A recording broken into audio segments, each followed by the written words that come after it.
Hello.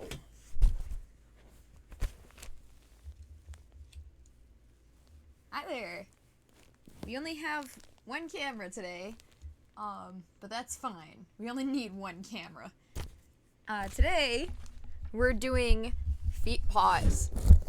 Specifically outdoor stompy feet paws. So, because of that, it's so big. My desk is actually very small, so whenever I do big stuff like this, I have to do it on the floor. So, this is fine. We're on the floor today. That's why we have one camera. So here's kind of what we're going for. We have an outdoor foot. Stick your foot in there. Here's the bottom. It's not anything super special. It's just the regular outdoor feet paw made out of that foam.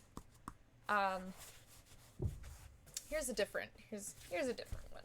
See, here's the other side of the foam. You can either have it black or like that color. So this is just like a standard workout mat. It's usually pretty big, like a puzzle piece. But yeah. So we just traced the pattern on there and cut it out. But anyways, I'm getting ahead of myself. This is what we're going for. We're going for this leg piece. Feet! Hey Adventures, how's it going? We're talking about big feet today. Indeed. Big foot. It stomp. So, over here we've got the man himself. This fursuit I'm working on. I know the lighting's not good. But, here is the front. Here is the padding on the knee. And here's where I add the zipper.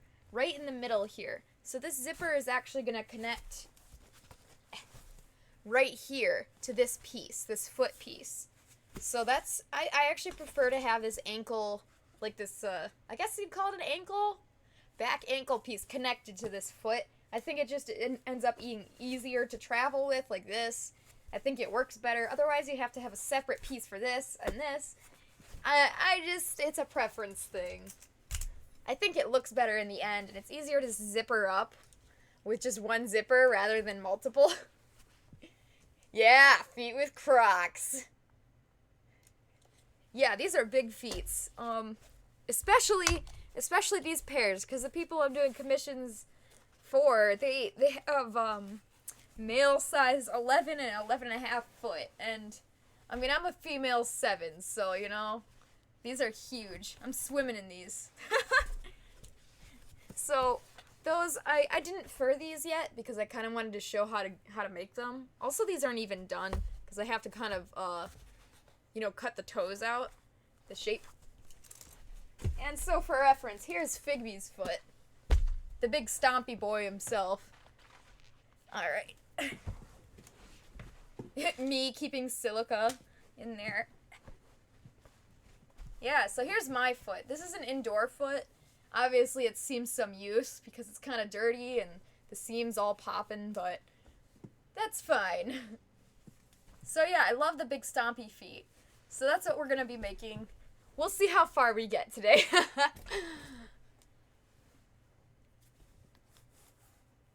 Oh! Foam is expensive, yo. Like, for the legs even, like, all this foam for the leg, my gosh, it's expensive. It adds up, it's crazy. So normally what you do is, what I do, I use the leg and I make my own little foam leg. This is kind of an awkward camera angle. I'm sorry about that. Ugh. So, using the model, I will build like a foam shape to represent the knee, and then I'll actually pattern over this, and that's how I'll get, there's a pattern for this, and then I make that into a pillow. So let me actually grab these guys back here. So, I make this knee out of foam, I make a pattern over it, and I use that pattern to make this pillow.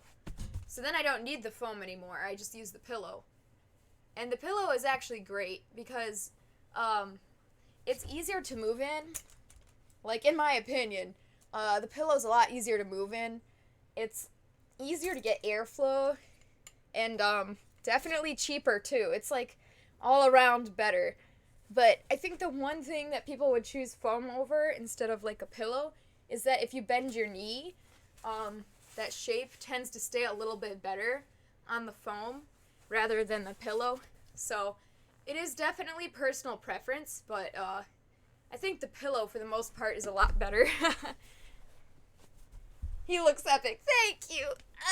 I've been trying so hard. This is the butt pillow. It goes on your butt.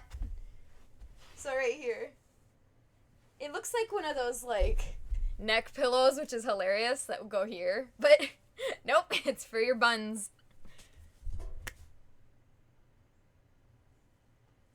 Foam, red fur, gray fur, mesh plastic, neon lights, LED lights. Yeah, that's a lot. It's a lot. A lot of materials, and it adds up. It gets expensive. Fursuit making is just... my first fursuit cost about... So Figby cost about $350, but I already owned some stuff like glue sticks, glue guns, and on top of that, it's like you're at the very beginning stages. You gotta start buying all the stuff that you need to make fursuits. So it's not just like buying the fur and the foam. It's like you also gotta buy, like the materials, stuff like this, like a cutting board, all kinds of just little tools. Okay, so here is my my foam pattern. So after I made this, I actually kind of used it to make a foam pattern. So if I ever wanted to make another one of these, I have the foam pattern right here. And I actually wrote down exactly how to do it. Let's just look at this really quickly.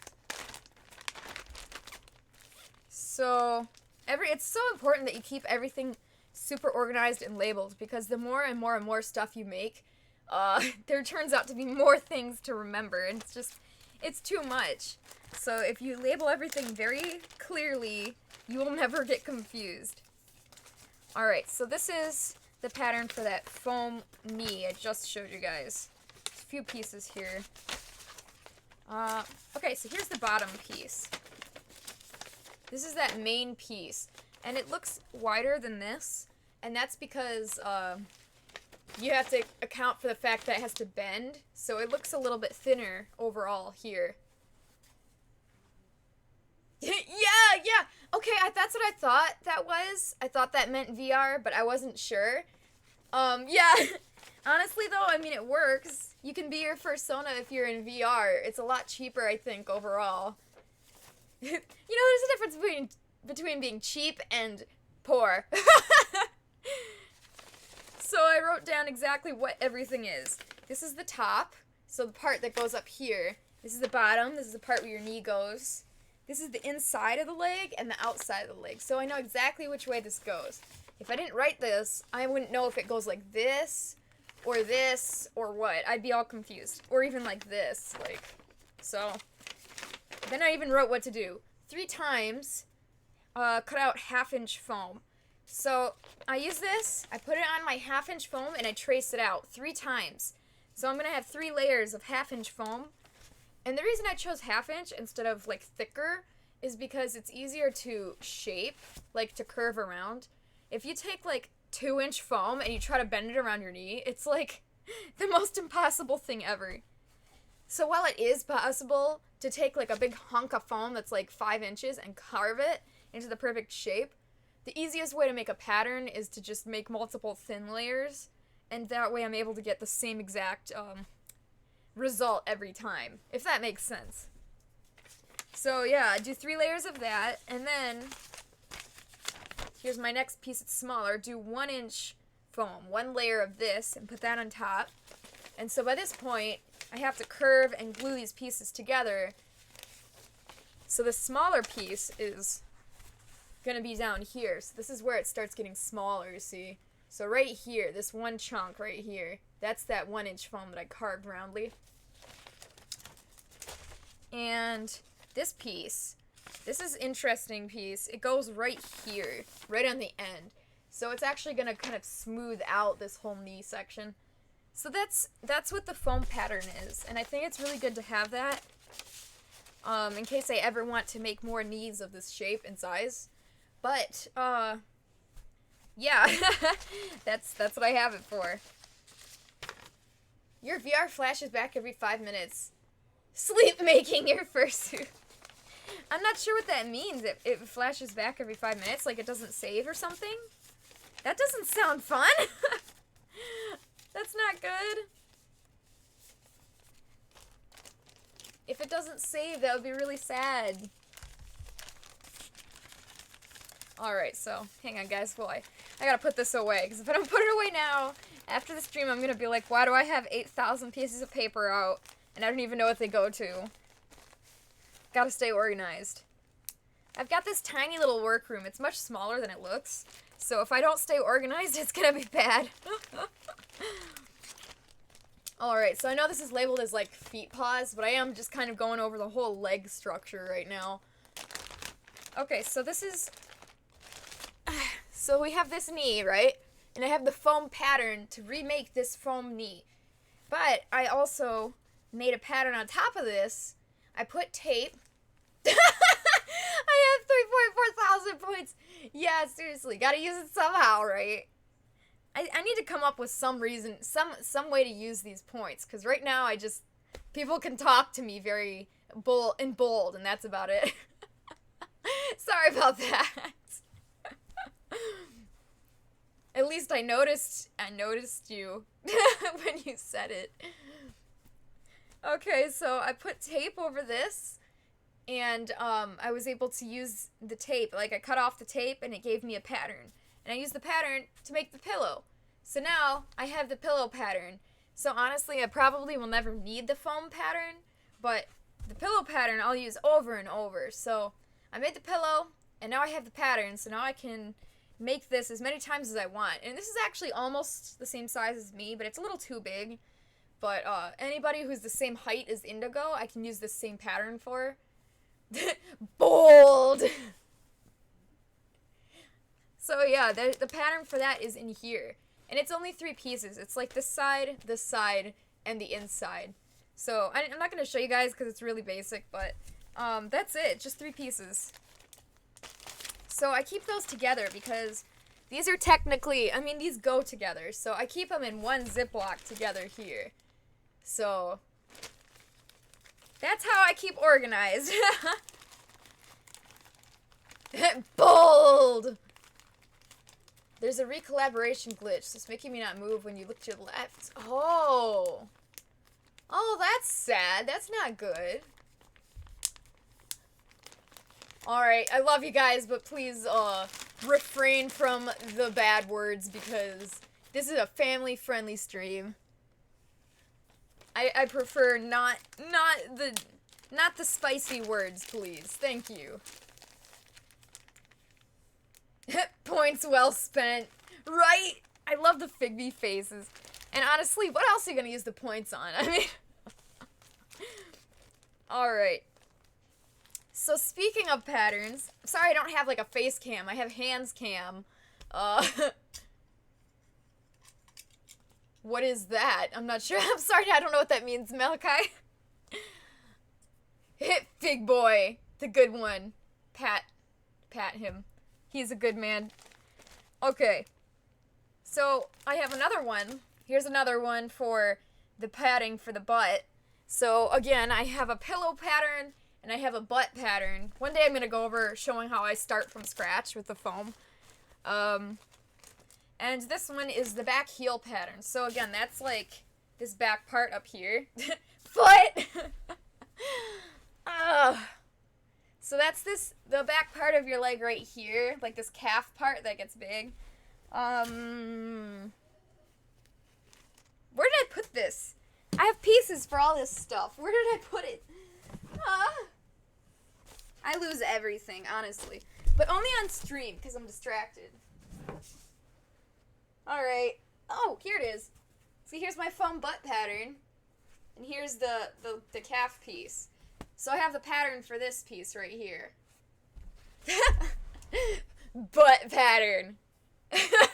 In case you ever need a butt. I'll show you how to make a butt.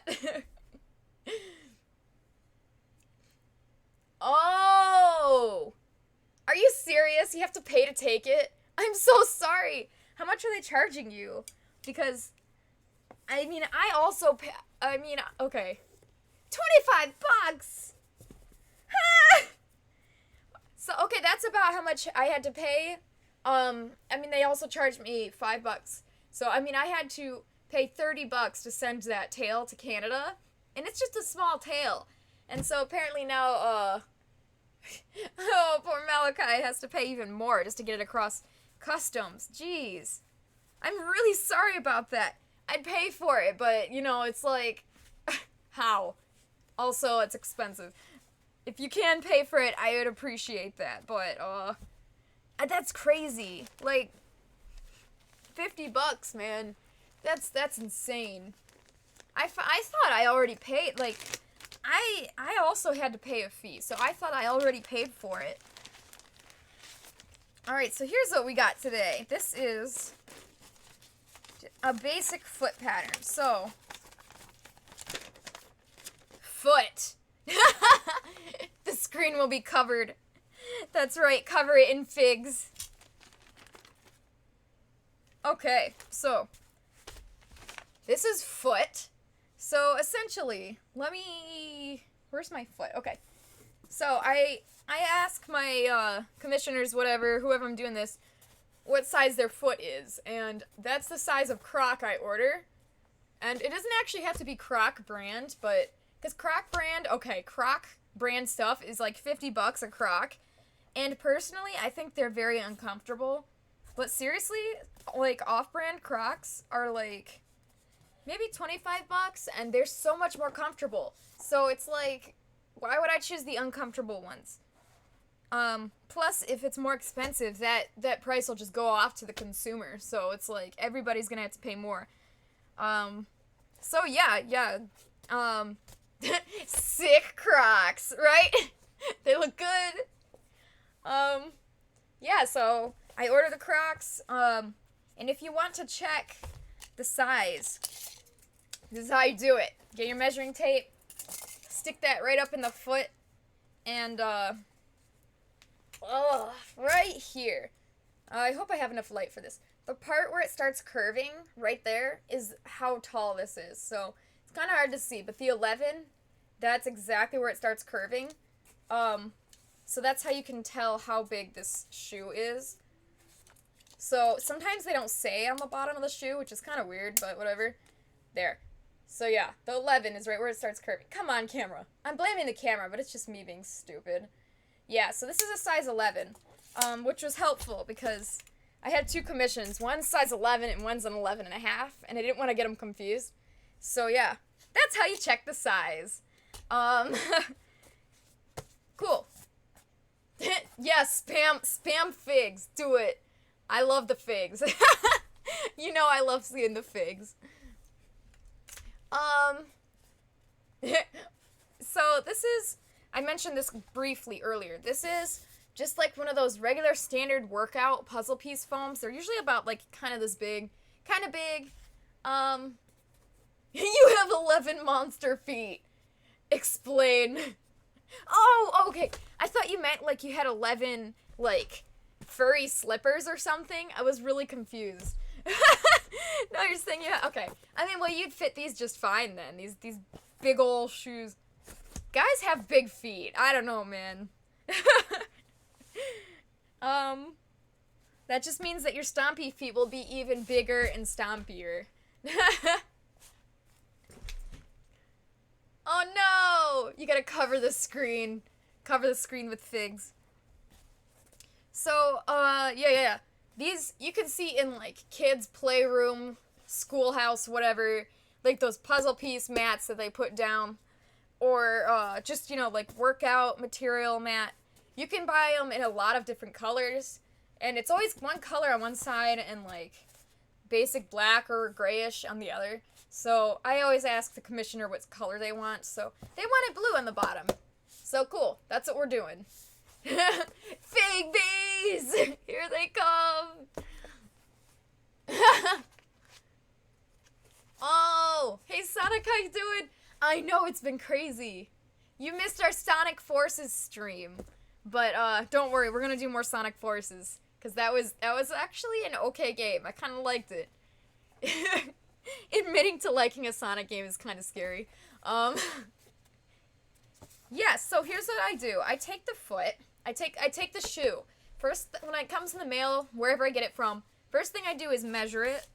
You know, like I just did. Make sure it's the right size, because if it's the wrong size, you're going to waste everybody's time. Yes! I love how it's Clover 67. Like, I didn't name it that. It just named itself that. So yeah, I take this, I slap it down on a piece of paper, and then I trace the foot. So here's what the foot, there's the foot right there. You can see where I traced that croc. And then I kind of just guesstimated and drew the foot shape around that. So that's how I got this shape. And the piece of paper wasn't big enough. That's why there's multiple pieces of paper taped together. Because this is a big foot. It is a big foot. I know, there's so many Figbees. They're just everywhere across the whole screen. So yeah, I actually have a whole bin right here of Crocs. I wrote feetpaws supplies on there. I got too many bins in this tiny little workroom. It's just too small. Anyways, here's a ton of shoes in different sizes. And here's my little foot. I was working on redoing Figbee's feet because they're kind of old. And Figbee's weird. He's only got 3 toes. But, yes! Yes, you remembered the hug command. Thank you. Ah, I am hugged. So for reference, here's the size 11 foot man next to my foot. It's small. But, yeah,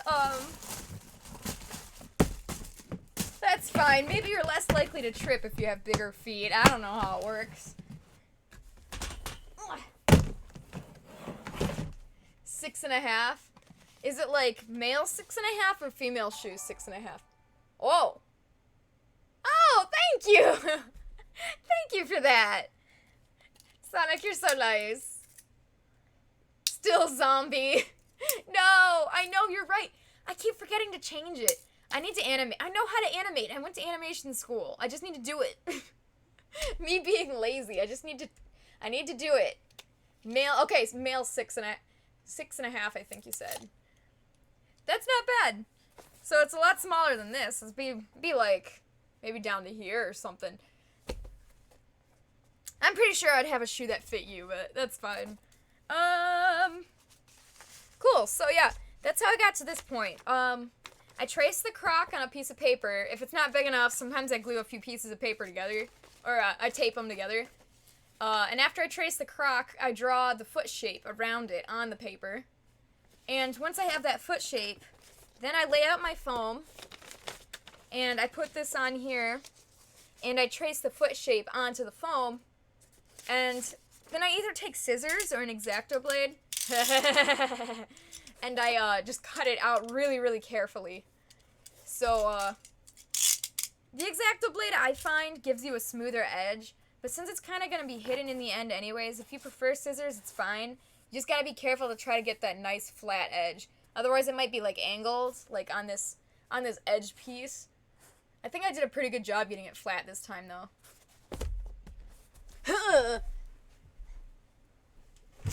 There we go. More light. Get more light in here. Oh, yeah. Your mom's probably gonna figure out what it is after you get it anyways, to be honest. But see, the hard part is I don't know how to pay it for you, because now that it's across the border, I'd have to pay you through, like, PayPal, and then you'd have to pay it, so she'd have to find out anyways. If you're wanting to keep it a secret, that is. Really? You guys don't like Crocs? That's interesting. That's kind of not good. I just thought Crocs worked for everybody. But again, that's just me personally. I think regular, like, Croc brand Crocs, I think they're uncomfortable. I like the off-brand Crocs. I mean, I know that sounds, like, cheap, but honestly, I think they fit a lot better. But that's just me. Shoot, yeah, if you don't like Crocs, and if you ever get, a commission from someone, especially me, since I've been using Crocs, let me know, and I'll try to come up with some other way to make this not a Croc, if you don't want a Croc. Yeah, Malachi, let me know how that goes, if you need, I don't know, if you need, like, help or something, so it's kind of weird. Probably because they're size 4. Oh, yeah, if they're too small, that would be uncomfortable. You gotta get the perfect size out of Crocs. Alright, so the next step is, you have your Croc and you have your foam foot. Sorry I'm not doing this live on camera. I didn't think about doing it until after I already got this far. Sorry. But, yeah, so now you gotta glue it on. So, if you want, you can perfectly trace the foot, like, perfectly line the foot up on this foam, and then trace it again. You don't have to, but if you want to, you can, to try to make sure when you glue it and you set it down, it's perfect. So, sorry, I'm trying to get used to this camera angle. It's so different than what I'm used to. Yeah, so, you know, I pick up the foot, I look at the foot, and I have 2 glue guns, yo, because to get the glue on here fast, I need a lot of glue. So I'll use up as much glue as I can until it needs to heat up more. Like, I'll just keep squirting the glue on there until it runs out of hot glue. And then I'll slap it down. And, what's most important is getting the center of the shoe. Let me get out an example shoe. This will be easier. Ugh. Oh, these are connected. Okay. So here's a Croc. So let's say I'm trying to glue it onto a hunk of foam, like here, like this. So if I wanted to, I could trace the shoe, but I think I can guesstimate good enough how to make it straight. So what I would do is glue it hardcore, like so much glue all over this. But especially the center, because at the end you're able to like kind of go around the side of the shoe and add more glue. But especially at the beginning there, get it in the center. Get all the glue in the middle here. So, you know, slap that shoe down, and once the glue gun heats up more glue, you can put it around the sides, and honestly, let it sit for like at least 20 minutes to like fully harden on. Okay, this is great. I got more sunlight coming through the window, but now I can't see the screen, so it's hard to read the comments.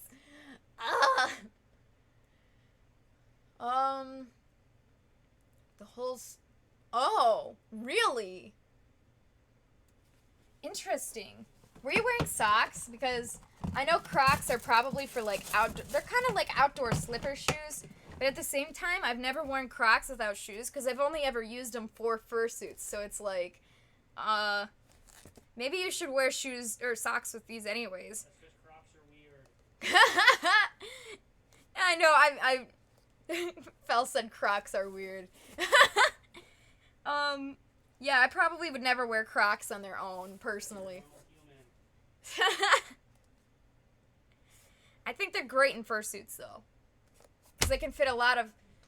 Like, if you go to the store, and you're trying to buy a pair of shoes, you have to try on a lot of shoes to get the right shape and foot and arch support.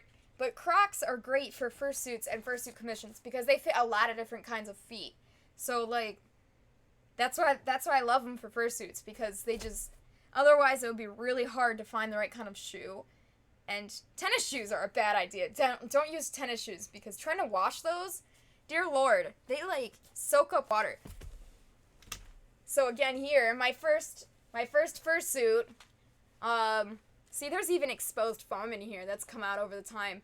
Normally, I would cover this up with, like, all this side foam, I would cover up with, some kind of liner now, but you can't even see it. But on the inside is a tennis shoe, and it fits me great because, you know, it's my size. I picked it out, but when you wash it, it just holds on to that water.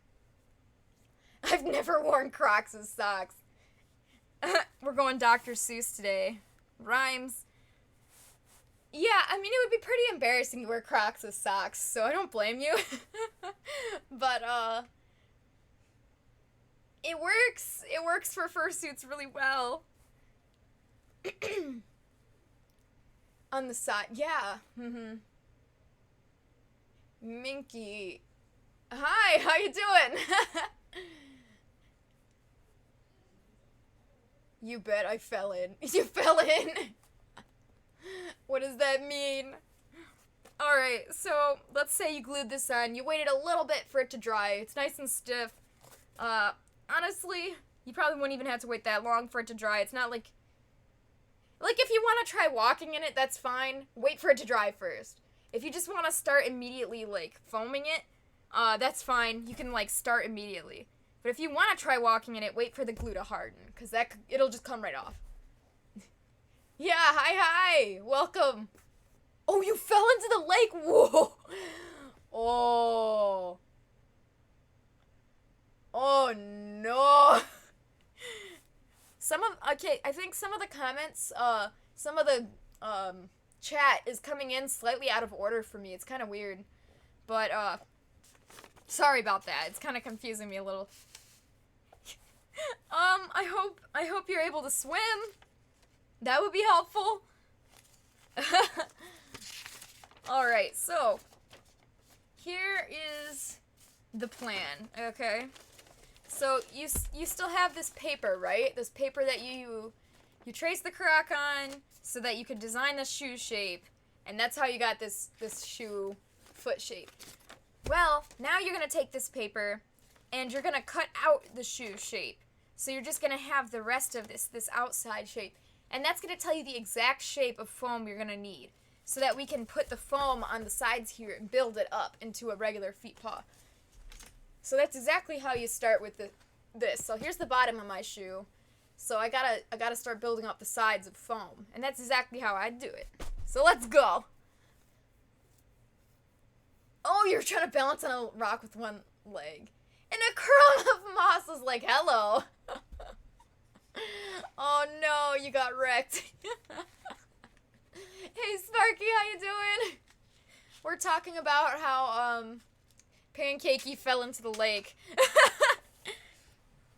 See, I can swim. I can doggy paddle, ironically. But I can barely swim, really, at all. Like, barely. I can swim enough to not drown for, like, 5 seconds. So, I mean, lakes, water, I don't want to be near it. Get it away from me.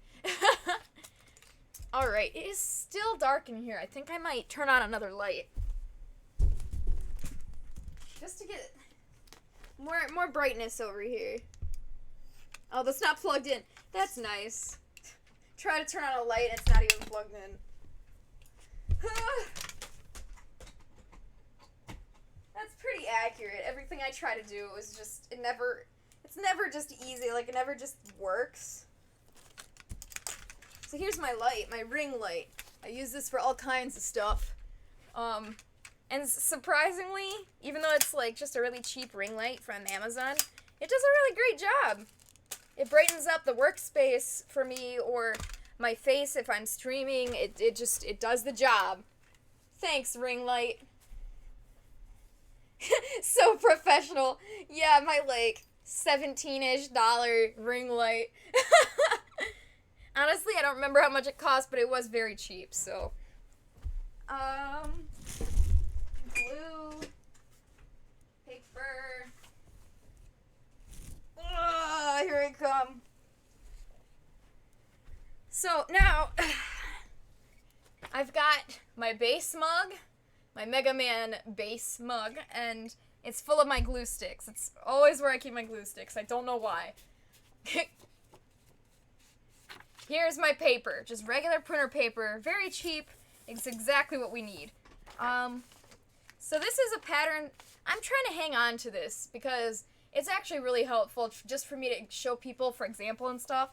So rather than chop this up right now, I'm gonna just trace it. I think it will be good because I would like to keep this pattern. So a big piece like this, a big pattern, I have to put on 2 pages. So I gotta tape these 2 together so that I can trace it. Which means now I have to get up again and find my tape.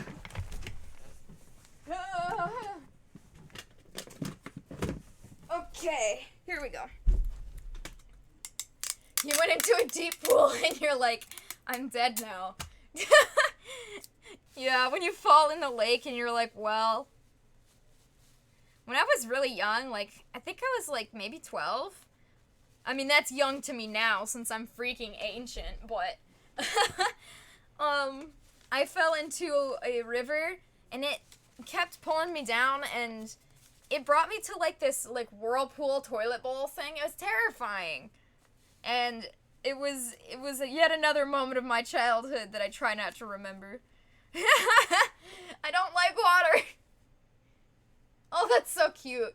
I love those little characters. They look like little Kirby characters. Dang it. Okay. Alright, guys. I swear I know what I'm doing. I need to get a pen now. I totally 100% know what I'm trying to do.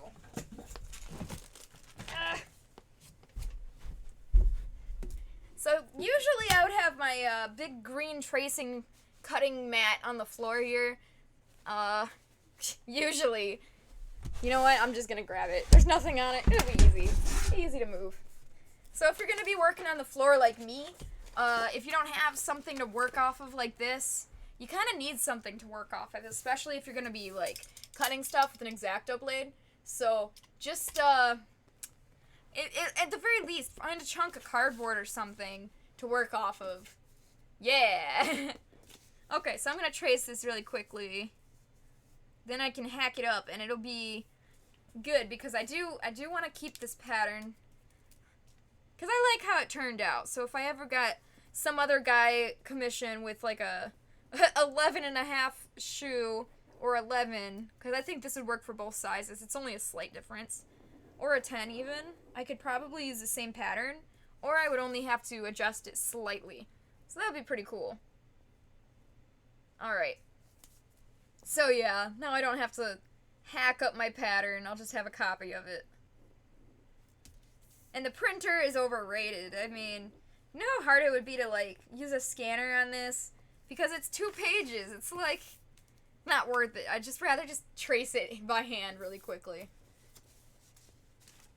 What tape did you use? Because you think Customs opened it and wrecked it. Seriously? Customs, please! What even? I just used masking tape. Not masking tape, I'm sorry. Packaging tape, you know, regular clear packaging tape. The stuff that you should just normally use when you're packaging tape. Packaging boxes. Wow. What is English? Because apparently I don't know it. This is a new dance, try and do it. I like it. Hi, Sparky, squeak. In the future, I'm going to plan to start trying to put squeakers in the bottom of my feet paws, because I think that would be really fun. But I'm trying to think of how I would do that, because especially like indoor feet paws. Okay, indoor feet paws. It's easier to do because like I can make these puffy, just like regular hand paws. You can just stuff a squeaker in there really easily. But, outdoor feet paws, to put a squeaker in there, either it would be completely sticking out, and it would get ripped off very easily the more you use that shoe. Or I would have to, like, cut a little hole in the center, like, to dip it down just a little. It'd be really confusing. And, I'm going to try to figure that out, but, yeah. It's like, some kind of innovation that I'm gonna need some time to mull over. That's what's so cool about making fursuits. There's, like, so many different ideas and cool things you can try and engineer on your own. Not that I'm good at that, but I often ask myself, what is English? Wow, I'm so sorry. I'm sorry they opened your package. You know, it figures that they would do that. I had it packaged really, really nicely, too. I hate that. Yeah, I don't know. That means probably when, oh, is it Spartan or Indigo? One of them lives outside of, America. One of them lives in Canada. Canada! That's it, that's what it's called now, Canada. One of them lives in Canada, and they're gonna have to deal with somebody going through their fursuit, and I hate that! That's awful! Oh, that makes me really sad. I'm really sorry about that. I'm sorry they did that. Yeah, honestly, like, Customs, yeah, I agree. I think customs is just such a huge pain in the neck. Not only did they charge us way too much for shipping, but it's like, they mess with your stuff. Can't they just put it through a scanner? Isn't that what they do in America? Like, they put it through a scanner, there's nothing dangerous. Alright, that should be good. I don't really understand why they have to do so much, poking and prodding into people's personal items. Alright, I try to keep things clean as I go. Otherwise, it just piles up, and then it makes it really confusing what you have to do. What you have that's like a good pattern and what's bad. Alright, cool. So I didn't think about this, but how I'm gonna trace this center section is gonna be a little harder. Let's use the X-Acto blade, yeah? Oh! That would be really cool. The only thing I can think, I mean, it's probably fine. Knowing me, I probably sent, like, a little note that's like, hi, I hope you like this. And I probably sent a belt and the tail itself. So, I mean, those 3 things should be in there. And they probably didn't mess with it too much, but, I mean, the fur might be all ruffled, in which case, you're gonna have to brush it out. So I hope you have some kind of pet brush, or just a brush in general would help better than nothing. But, yeah, so when you open it, keep a brush nearby, because they might have ruffled it up a little, which would be really annoying. But, if you brush it out, it should be fine. I'm so sorry you gotta deal with that. But that would be really cool. I would love to see you open that up live. That'd be neat. I don't think I've ever seen anyone open up live something that I've made before. Alright, so I am cutting this with an X-Acto blade right on this, right on the croc line. Because I'm trying to... I think I mentioned this just a second ago, but for anybody else who's just joining in, I'm trying to figure out the exact shape of foam to put around the shoe. So I need to cut out this section where the shoe actually is. So that's why I'm cutting out this croc out of this pattern. So I'll have the exact shape of foam that I need to cut. Alright. So I'm almost there. Getting there. Getting there, guys. No pet brush, only a hairbrush. Oh, okay. I mean, it's better than nothing. Pet brushes can be really, really cheap, too. I mean, you can even pick one up at the dollar store, but, a human brush will work. It won't work as good, but it'll still work. There we go. So I could have used scissors on this, but I don't know. I'm feeling the X-Acto blade today. Oh. If you ever use the X-Acto blade, be super careful. Like, seriously. I have cut myself so many times. Usually using scissors, but X-Acto blades are just as dangerous. So yeah, especially if you're younger, you gotta make sure you ask, like, whoever your parent is, because it's really dangerous. I know my brother Party, I mean, we did a short stream last night together, but when he was a kid, like, he was, what, 6? Maybe 7? He was using X-Acto blade. He didn't tell the parents, and he was so young. I mean, he didn't know anything about X-Acto blade safety or anything. He actually cut off the tip of his finger, and, the emergency room, they were able to, like, I'm sorry, this is really gross. They were able to put it back on, but he still can't feel the tip of his finger, so you can really severely injure yourself. Like, blades and scissors, even hot glue guns, like, that can burn you. It's no joke. You gotta be really careful with this stuff. So even if you are older or younger, it doesn't matter, you can hurt yourself. Just be careful. I don't want anyone to die. That'd be really... I mean, imagine dying from a hot glue gun. But, yeah, just be careful, guys. Core stream. Seriously. Yeah, we jet set those radios. That's a really swell game. Does anybody even say that anymore? Gee, that was swell. That was a really nice game. I really love that game. We're probably gonna finish it in another stream, but I don't know if we'll finish it in 1 or 2 sittings. But honestly, I'm kind of thinking it might be 2 sittings because he said there's 3 chapters to that game, and we, when we ended, we just finished chapter 1, so 1 chapter per stream sounds about right. Alright, so now, ta-da! We have a copy of this pattern, and I have this exact shape that I need to cut out the foam. So, I have this foam pattern right here, and that's great. So now, if I ever need this again, I will have it. And I actually wrote on here that it's a size 11 men's croc. So I'm actually going to write it again, just so I don't forget. 11 men's croc. Cool. Keep everything labeled all the time. So, now I have this pattern.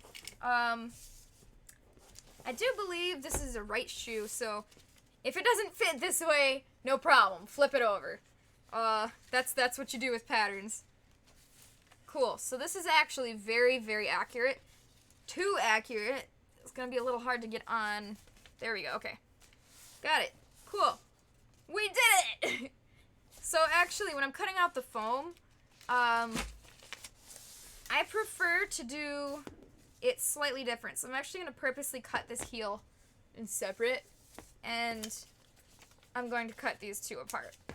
Because this is going to be a lot easier for me to do 2 separate foam pieces. It'll save you a lot of foam, because if you try to trace it like this whole section of foam you're going to waste for the most part. Yeah, it's just easier to like line up and save more foam if you do it more carefully. So, and it's easier to cut off smaller pieces than big. So, now we can do it like this, which will be much easier. And it fits great, so awesome. Good. Yeah. Golly, mister, that's swell. Here's a video link for the squeaking sound. Yeah, I'm going to need to add squeakers one day. I really, really want squeakers in feet. Depending on what your character is. I mean, if you want like a really cool, sassy character, you might not want squeakers. But if you want just like super as cute as possible, like that's what I was going for with Figby, squeakers are pretty boss. Alright, so the cool thing about this is we don't have to start with 1/2-inch foam and build it up slowly. We can start with the big boy stuff. If you have like freaking 5-inch foam, I mean, go for it, you know? But the biggest I have right now is 1 inch, so we're just gonna have to build it up with 1-inch foam. Oh. Gee. Alright, friends, I left it in the closet. Alright, I guess I will be right back. I'm sorry. I know I have a be right back screen, but then I have to actually reach over and get it, so be right back.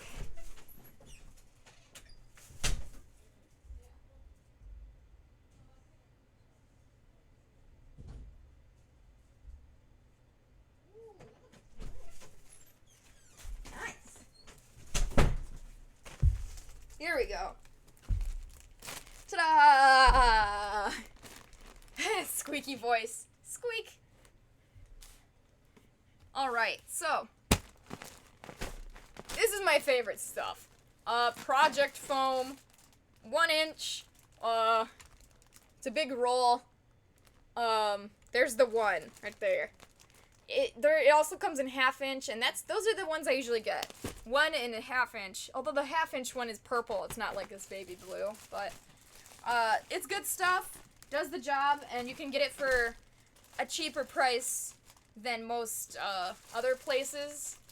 I buy it from Joann, and the only reason it's cheaper is because Joann has coupons sometimes, but honestly, if you just keep your eye on it, you can get it on sale. Like, I just bought several rolls of these because on Amazon, it might still be on sale. If you're curious and you want some foam, you should check.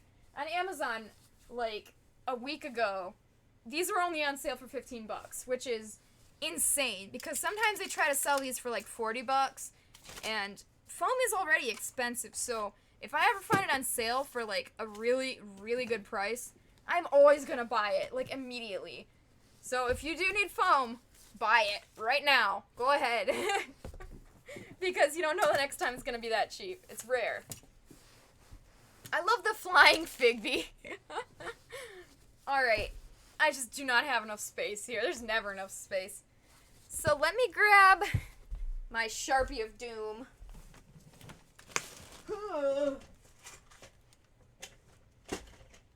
Is this good? Yeah, that'll work. I actually had to buy a few Sharpies, because I go through Sharpies like crazy. More than you'd think, just because I use them so much. It's kind of crazy. Ugh. Okay. So, let's start tracing this. Actually, I'm gonna flip this over. This is just so big. Ugh, it's so unruly. Like this thing. So you can sound like a mouse. Exactly. Honestly, though, any kind of fursuit, if it's a cute little character and it squeaks, whether you're a mouse or a wolf, you'll sound cute.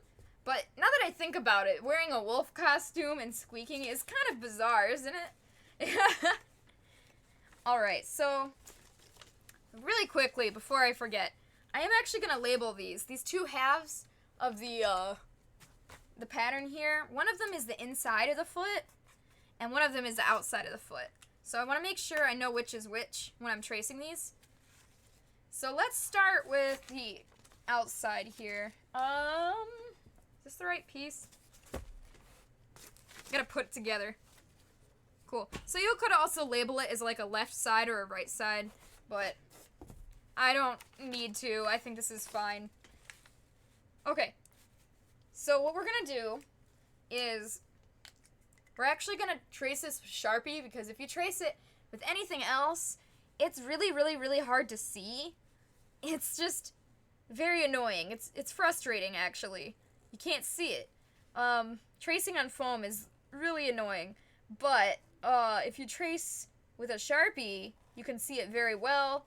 You don't have to like keep scrubbing back and forth and hoping it'll show up. Also, if you do that, like if you try to use a pen or whatever you're trying to use, it's gonna tear up the surface of the foam too. So, I mean, it's kind of a lose-lose situation. So, what you can do is, you can get a Sharpie and trace it because it's visible. You know, actually, probably what would be the best is if you got just like a water-soluble marker. I've never tried that. That might actually work really well. That would probably be the best. Because then it would, like, wash out, right? Supposedly. I haven't tried it, though. But the thing is, the Sharpie, let's say the foot I'm making is white, or a light color, like a baby pink or a baby blue. When this person goes to wash their fursuit for the first time, all this Sharpie ink, all this marker here, is going to bleed into their costume. Their fur is not going to be white anymore. It's going to be, like, gray, or it's going to be splotchy, and that's awful. That's not what you're going for, right? So, no matter what, whether you're tracing patterns for foam or fur, whatever, if you happen to use something like Sharpie, something that will bleed out and destroy, you always have to cut it off. So, here I traced the pattern. Now when I cut out the pattern, I'm going to purposely cut just on the inside of this because I want to cut it out. I'm going to get rid of it. We don't want to keep this Sharpied piece on the actual costume itself. I'm sorry, I can't check the link. Normally I would be able to easier, but since I'm like on the floor and stuff, my actual laptop hosting the stream is way up there.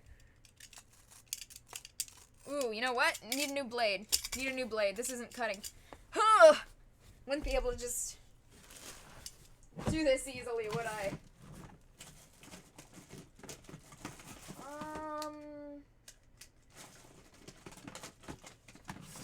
Cool. Ugh. Stepping on stuff. Ugh. Okay, so when you buy new blades, like there's a few kinds of X-Acto blades you can use, right? Like there's like this 1 inch thick, like this blade is 1 inch thick, and there's also ones that are like 3/4 inch thick, but they usually like measure on by millimeters. So this one is like, if you buy a replacement, it's 18 millimeters. That's what it says. Sorry that the lighting is just awful. So this is an 18mm one, and see how it has lots of breakable pieces. So what you're supposed to do is use like one piece until it gets dull, break it off, move it up, break it off when it gets dull. But since that's not exactly how we use this, right? So there's like box cutters. Box cutters only open up like this. Let me move this light. It's not doing good enough for me here. Gotta make sure you guys can actually see me. Oh, the squeaky voice. Okay. So box cutters, normal ones, only open up like this short amount of blade. But what we have here is an extendable X-Acto blade that goes out very far. Maybe like 4 inches. 1, 2, 3. It's like 3.5 inches. Yeah, so this is what you're gonna want, because when I'm cutting through 1-inch foam here, a tiny little blade that only comes out this much, that's not gonna do it for us. So get one that extends out. So when you're buying new blades, make sure it's the same size as your blade itself. Like if these blades were too thin for this knife, it wouldn't be doing me any good. So this is an 18mm knife, so get an 18mm blades. Clover with knife, look out! I love knives. I mean, what? So here's 2 kinds of blades you can buy. They're both 18mm, and they're both for extendable knives, but the difference is this one has multiple slats that you can, like, break off, and this one does not. And they both work the same-ish. However, if you get a choice, choose this one big, strong blade, because that's how we're using it anyways. We're never going to break it off into slats, so this is ideal. And really, to be honest, I've only ever seen it on Amazon, so there's that. But if you are buying some blades, which you are going to need to buy some blades if you buy a knife, because the blades, they get dull very fast. Yeah. So let me show you. That's the wrong example. Give me just a second. I always have one of these. I don't know where I put it. I always have one of these that's empty, and I wrote trash on it with Sharpie. In fact, I'll do that right now, because I have a trash one. There we go. So your old your old blades, the thing about blades is they get rusty, and I mean, not only are you done with them because they're trash and they're not sharp anymore, but they can start to get rusty, and they're dangerous. So don't just throw them in your trash where at the landfill animals can find them and hurt themselves or whatever. Put it in one of these empty ones. Put it in a cardboard box. Just don't have it loose. Put it in something. Write trash, write blade, write danger on it. I don't even care. Just make sure you're disposing of these carefully. So I'll just fill these up until they get full, and then I'll throw them out. So here's the difference. See how this is one big thick blade? That's more of what we want rather than the snap-off blade. We don't really need the snap-off blade.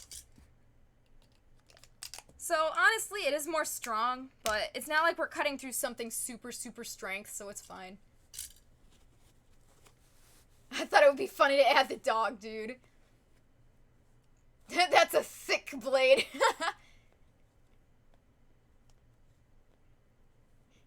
I like that. That's really funny. I love all the little, there's a lot of really cute emotes on Twitch. And I have a few cute ones, but they won't let me add more until I have, a certain number of followers, I think, which kind of sucks. Because there's a whole ton of cute emotes that people have made for me that I really want to use. Yeah, so this is cutting a lot easier. Much better. So see how I'm cutting, when I'm cutting it, I'm leaving this marker piece on there. I don't want the marker piece. And pro tip, when you're cutting with anything, never cut towards yourself. I just happen to be doing it, but just don't copy me, okay? Cutting towards yourself is dangerous, and you will always hurt yourself. It might not be today, but it'll happen eventually. I'm just doing it because apparently I don't care about my safety. I don't know. When you've been doing stuff as long as me, you feel like you have the exact control of what you need. Like, I've done this so many times. I feel like I know the exact amount of pressure to put in stuff. But just because I feel like I have it under control, that doesn't mean I do. So honestly, even I should still be not cutting towards myself. That's just like something that everybody knows. Don't cut towards yourself. One day I'll be in the hospital with to get more stitches because I was cutting towards myself, and it'll be all my own fault. All right, here we go. Oh, I missed a piece. Oh, that's okay. Ta-da! Now we have this chunk. Cool. Please don't hurt yourself, ma'am. Live on stream. Clover just destroys herself. Okay, so this is the outside piece. I have it labeled. Cool. So the thing is, this piece was labeled, this piece was made for down here. This shoe isn't like a complete straight black. It kind of curves in on the bottom a little. So to be honest, this is actually a little bit too big. I actually have to cut the inside a little bit more. So even if it doesn't line up perfect at the very beginning, that's totally fine. You kind of just need something to go off of. Like, even if it's not perfect, just something to get started. Because otherwise, I'm here with a chunk of foam, and I'm like, well, how do I get this shape? So even if it's not perfect, it's fine. It gives you something that's close enough, right? Close enough to get you where you need to go. I'm actually gonna cut off right here. Here's the part where it starts to not really match that well. So I'm actually gonna just do this part separate. I think that's what I'll do. Okay. It looks like a stomach. Oh, that's gross. This is the only one needed. The Figby face. Oh, I know. I'm already like... This has been a bad week for me and my family. We've just been suffering, man. There's just so much not good things happening. It's been highly stressful. But, hanging in there. We're all hanging in there. And that's, I guess, the best we could do right now. Alright, so now that I've cut this piece out, where did I... Even if I want my scissors, I just lose them. I don't know where anything is. Alright, let me grab another pair. No, not that one. This one. Me stepping on the blade. Alright, now that I've cut this piece out, you want to look at it carefully, and if you see any other pieces that have a tiny bit of Sharpie on it, cut it off. Especially if you have a fursuit where the foot is like a light color. Like, that's so important. Alright, cool. So now this piece is nice and safe. Let's stick it on there. So there's two things. So see how on this side it kind of hangs out? It's a little too big, yeah? I want to be famous. That's great.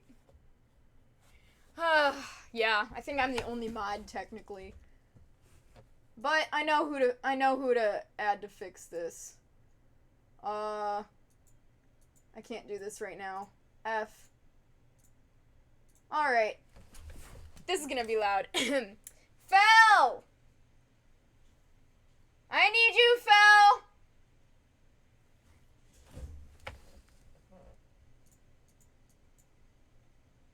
Does he not hear me? Fel! Alright. This is fine. See, my streaming thing, the Streamlabs I'm using, it looks a little bit different. It's really hard to block things. I need you. Trevor, please hop on. Please, I need you. Oh, to hop on stream. I thought you meant to go in front of the camera. Oh, yeah. Alright, we got Fel coming in here. It's really hard for me to block stuff because just the way the stream is set up, it's not... Maybe one day I'll show you guys what it looks like for me, but it's just weird. It's not easy because when I click to either add a mod or to ban someone or to do anything really, it's like kind of blocked off. So maybe my screen isn't big enough. That's actually what I was gonna do, Avengers. I was gonna add you as a mod, but it's not working. Yeah, excellent, right? It doesn't do. It's not working for me. So I'm gonna have to do it after stream. But I told Fel to get on the stream so he can fix it. They attack when you're not... Watch the blade. They attack when you're not looking. Oh, man. If that's true, if this is like Toy Story stuff, but with like art supplies, I'd be terrified. Alright. Well, I don't know where Fel is. I told him to come. Anyways, cool. So, this piece goes here, yeah? On the back side, you can see it hangs out quite a bit, and that's fine. Sure. Maybe. I'll see. I might have too many mods. It depends. I'm gonna look at the mod list. I've actually been trying to get Avengers for a mod for a while, but, the problem is every time I remember, it's during stream. So I will look. I kind of need to I'm trying to have a certain number of mods, if that makes sense. I don't want too many mods. But, if I need more mods, I will add you. And if not, then you can be next in line. I'm kind of going by, like, a set guideline I made where I only want a certain number of mods per, like, followers, if that makes sense. Because if I have too many mods, it starts getting really confusing. So I will look. Yay! Thank you, Fel. Okay, so there's two things we could do here. Either we could hollow out this inside to make it fit better, or we can, you know, just get rid of some of this outside. Yeah, Fel, that was it. Just the one bot. Thank you. Alright, so this inside piece is actually fitting very well. If it didn't fit well, I would probably fix it. Like, if it was a little bit tight here or some area, I could cut it out and fix it. But since it's fitting really nicely, I'm going to leave it. So what we're going to do is we're going to glue this down, and we're just going to cut off the excess on this top piece here. And we're going to get that perfect shape that we need. So I'm going to take our base mug. I'm going to get my glue sticks out. I'm all winded from running around my room. Like, my workroom's not even that big, but I have to keep getting up every 3 seconds. No, I'm not out of shape. What are you kidding? Of course, that's not the problem. Okay, there's glue stuck to me. Cool. So, let's see. I guess I'm just gonna glue it here. So you only have so much glue before it gets to the end of, like, the part where it's warmed up. I don't know if that makes sense. Like, wow, it's popping. The hot glue gun can only warm up so much glue at once. Like, it can't warm up the entire... Like, obviously, this piece that's hanging out, it can't heat up. So only, like, this piece, like, this amount, like, these few inches, are actually getting warmed up. So, I have a finite amount of glue that I can actually use, at one go. That's why I have both glue guns plugged in, in case I need more. So, always start on the inside, because if you run out of glue, it's easier to add glue on the outside here after. Like, you can just kind of peel it back. Okay, Pancakey. Yeah, I think I got it pretty good, though, for the most part. So I could put a little bit more glue on the outside here. So you don't need to go really crazy with the amount of glue you use, because if you use too much glue, it's gonna be hard to dry. Like, water gets trapped between the glue, you know? It's just not ideal. But, I mean, you don't want to use too little glue either. It's really definitely something you just pick up. But just use as much glue as you need. Using too much glue is better than not enough. So, I mean, just use as much glue as you think, but don't go crazy. Don't, like, make it thick, dripping everywhere. I think that makes sense, right? Aw, Carly K, that's so cute. I love the little Figby face. Okay, cool. So we got this one piece. So now, gonna be king of the pirates. Now we've got this back piece, the side that's hanging off. So this part's really easy to fix with an X-Acto blade. Honestly though, I never use the X-Acto blade for almost anything else other than feetpaws. I don't know what it is, but something about feetpaws, I just rely on the X-Acto blade. So if you want to use scissors for everything like me, that's great. But even I have my limits. Like when it comes to feetpaws, X-Acto blade, just do it. It's so much better. Because it's really, really hard to get this straight line here. Like, this straight line that I'm cutting right now would be so hard to get with scissors. And I love scissors. I use scissors for too much. Alright. Cool, so here is how it looks. It's very... I used the X-Acto blade, went straight down. I mean, it looks great. It's very flush with this not plastic. Well... I guess it's plastic. Foam? No, it's foam. Foam mat. It fits very well. Clover was used to save me from the hot glue gun. It's true. So, for those of you that don't know, Carly K, I love that name. She's actually my sister. She is married to Fel. So they're in the other room right now, just really kindly just watching my stream. It's so nice. You guys are so cute. Yeah, she and I would do crafts together our whole lives growing up doing art, and she would just, I don't know what she did, but she would get herself covered in hot glue, and she'd just sit there screaming like, ah! And I'd be like, oh my gosh. So I go over there and I just quickly like get the glue off of her. I don't know if I would just peel it off of her or wipe it off of her. Usually I would just take it right off of her with my hands, but it's like, she would just sit there and scream. It's so ridiculous. She's such a character. She's so funny. And of course, she and Fel let me, like, live at their apartment. So, obviously, they're very nice people. Aw. You'd drag me to the sink. Is that what I would do? That's so funny. I don't even remember that. These days, I'd probably just wipe it off of you with my hand. But, yeah. That sounds about right. Just drag you to the sink.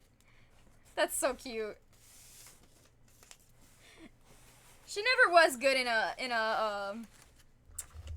an emergency situation, because she would just panic, but she's better than me in a lot of ways, so. Alright, now I need to cut out this piece for the other side of the foot here. Aww, that's so cute. I love when everybody is friends together. Can't everybody just always be nice and friendly together? Like, I just love it when everybody's good and happy. I just want everybody in the world to be nice. I remember because it was traumatic. Yeah, I'm sure it was. I don't remember. We are not, actually. I still don't know how to pronounce this properly. Fraternal? But that means we're not identical. We're different. We're different.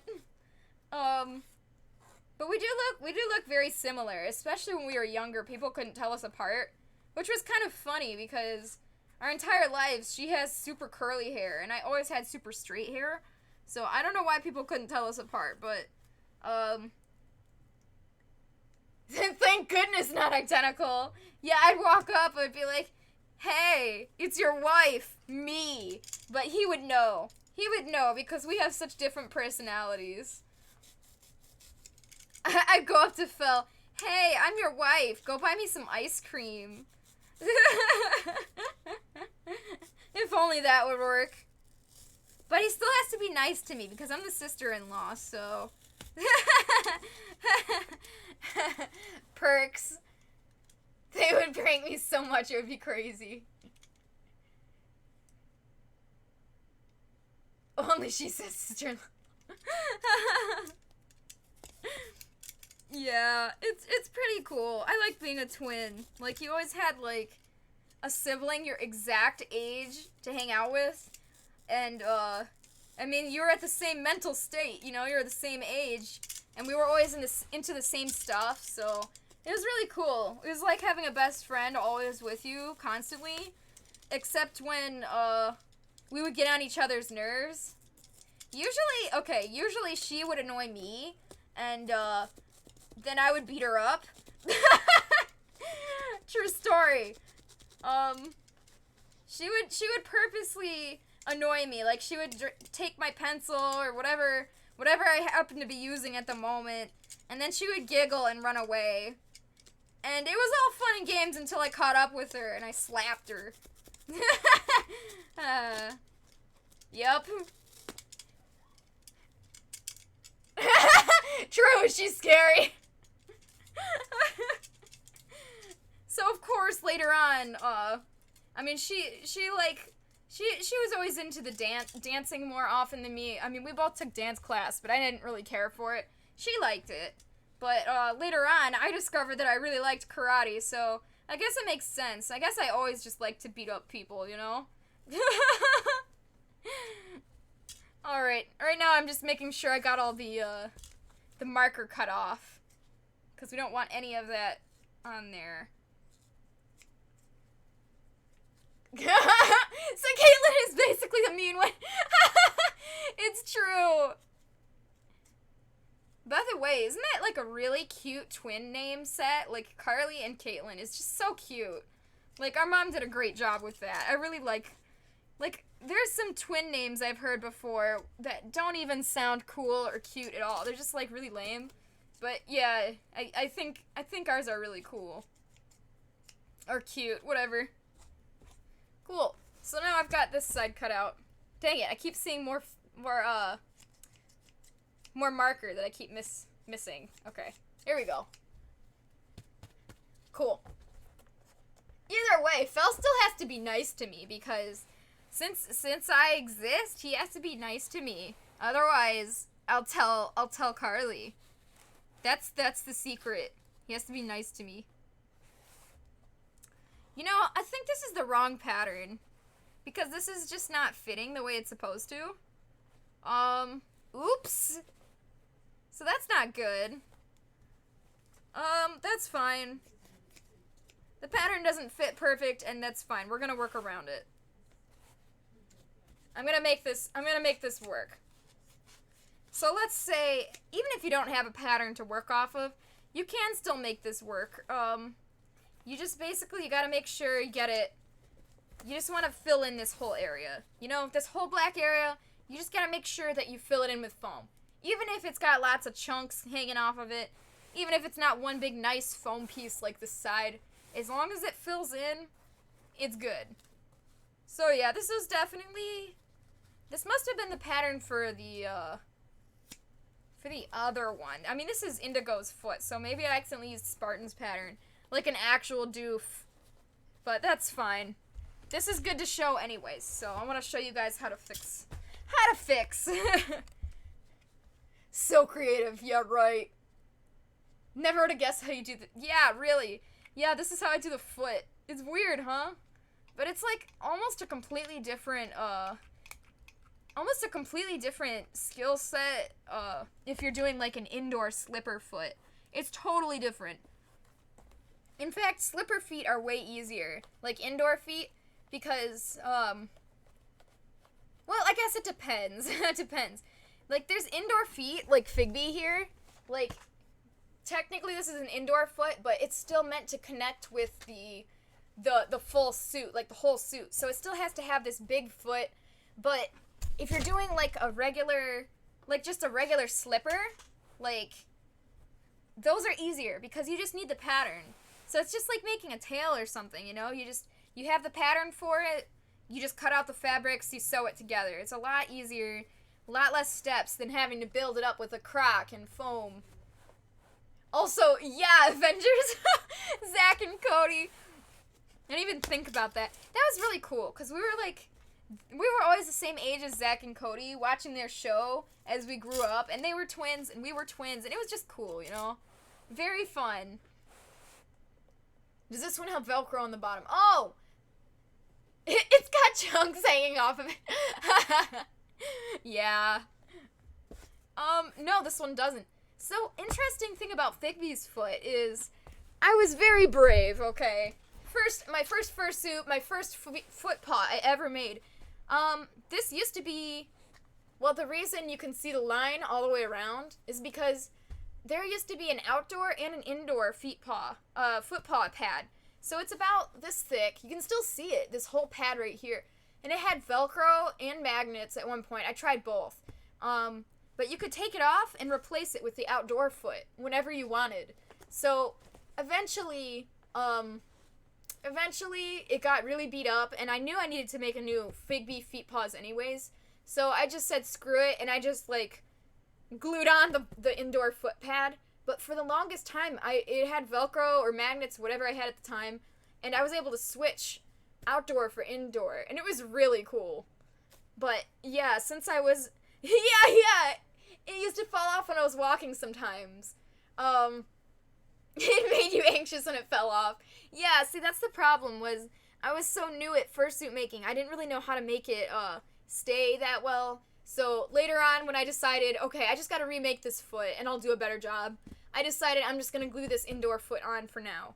Because while it was cool that I could switch them, I didn't know what I was doing enough at the time to make it stay well. So I am going to do that again in the future one day, where I can make interchangeable bottoms to switch out the indoor and the outdoor feet paws. I think that's an awesome idea, and I can't wait to do that again. But thankfully, these are just regular outdoor feet paws. They're a lot easier to make and maintain, so... But yeah, I forgot about that. That's why you can see the line all the way around in the bottom of Figby's paws. Drawing the feet was surprisingly the hardest part of the sketch you did. Honestly, though, the feet can be pretty hard. I noticed that myself. But legs and feet on fursuits is actually one of my favorite things ever. Well, not on fursuits. I don't know what I'm saying. Legs and feet in drawings. Those are my favorite. I love to draw furry legs and feet. And actually, one of the hardest parts for me when I'm drawing furries... I mean, I don't draw anything else, really, so... other than furries. But one of the hardest things for me to draw is actually just the arm.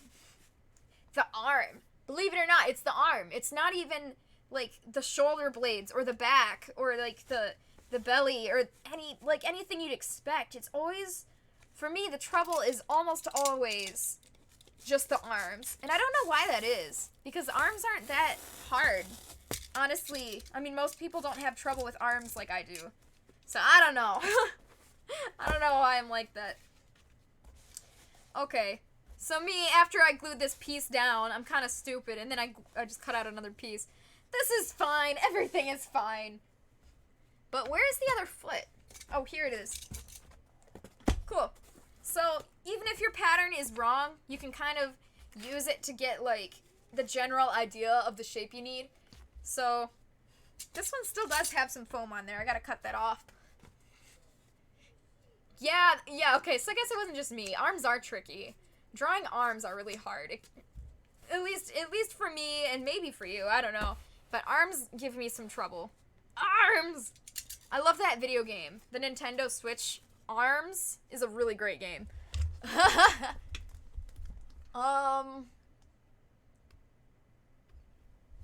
Zippers or button snaps. Yeah, that's a good idea.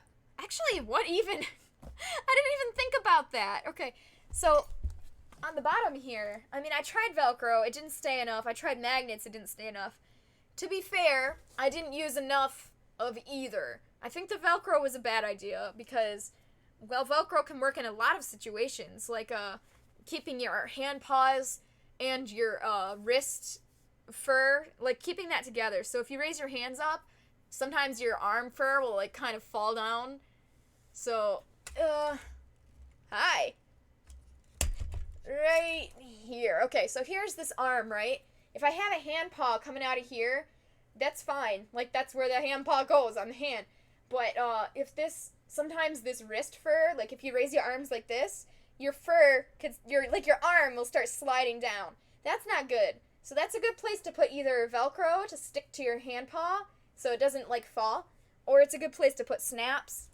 Figby currently has snaps, and it works great. It works wonders. But a magnet would also work well. But, yeah, Velcro would be good there, but not on the feet paw. And I'll tell you why. Because if you're trying to make interchangeable bottoms like I did, every step you take, you can hear the Velcro kind of shifting, and it goes zip, zip, zip every step you take. When it's trying to, like, peel apart and stick back together. Like, peels apart when you take a step, and then you step down, and it sticks back together. So every step you can hear it. I think magnets would have worked great, but I didn't have strong enough magnets. I had some really basic magnets. You gotta get, like, rare earth, neodymium, like, ultra beastly strong magnets if you want to use magnets. And, snaps might work. Maybe. But honestly, for the future, I was planning on trying, to 3D print a solution. Actually, that's something I was talking about with my friend, Yodi. But he also goes by Mellow Buster in the server, but he's more of an engineer type than I am, and he's helped me figure out a few different, fursuit quirks like that. So, maybe, we were thinking about how we could 3D print a bottom that's interchangeable with an indoor or an outdoor feet paw. Like, that would be awesome. Yeah, you can see Velcro being a disaster. For sure, it was. Oh. Well, Pancakey, I mean, hopefully after you update, maybe that'll fix it, yeah? So here's your other option. You could either come up with the exact pattern you needed, or you could just get a very general shape, get it on there, and then, you know, like, trim the excess on the outside. And I've done both, and they both work fine. The thing is, if you get the exact shape, you're able to save more foam. I mean, doing it this way, you waste a little bit, and foam is expensive, so every little bit counts. But, this works just fine, also. So normally, I would just be following this pattern, but since this is the pattern, this pattern doesn't happen to be exactly accurate, so I'm just going to kind of guesstimate the general shape I need. And we're gonna go from there, because if this pattern was accurate, I'd use it. It's a little wrong, so we're just gonna get close. We're gonna get close for what we need. So, like, the inside shape is almost correct, so I'm gonna just cut the inside shape and leave lots of extra space around it so I can, like, trim it after, just like this one. That's my plan. And another thing that's nice about, like, guesstimating like that is you don't really need to use the marker either. So you don't have to worry about cutting off the marker.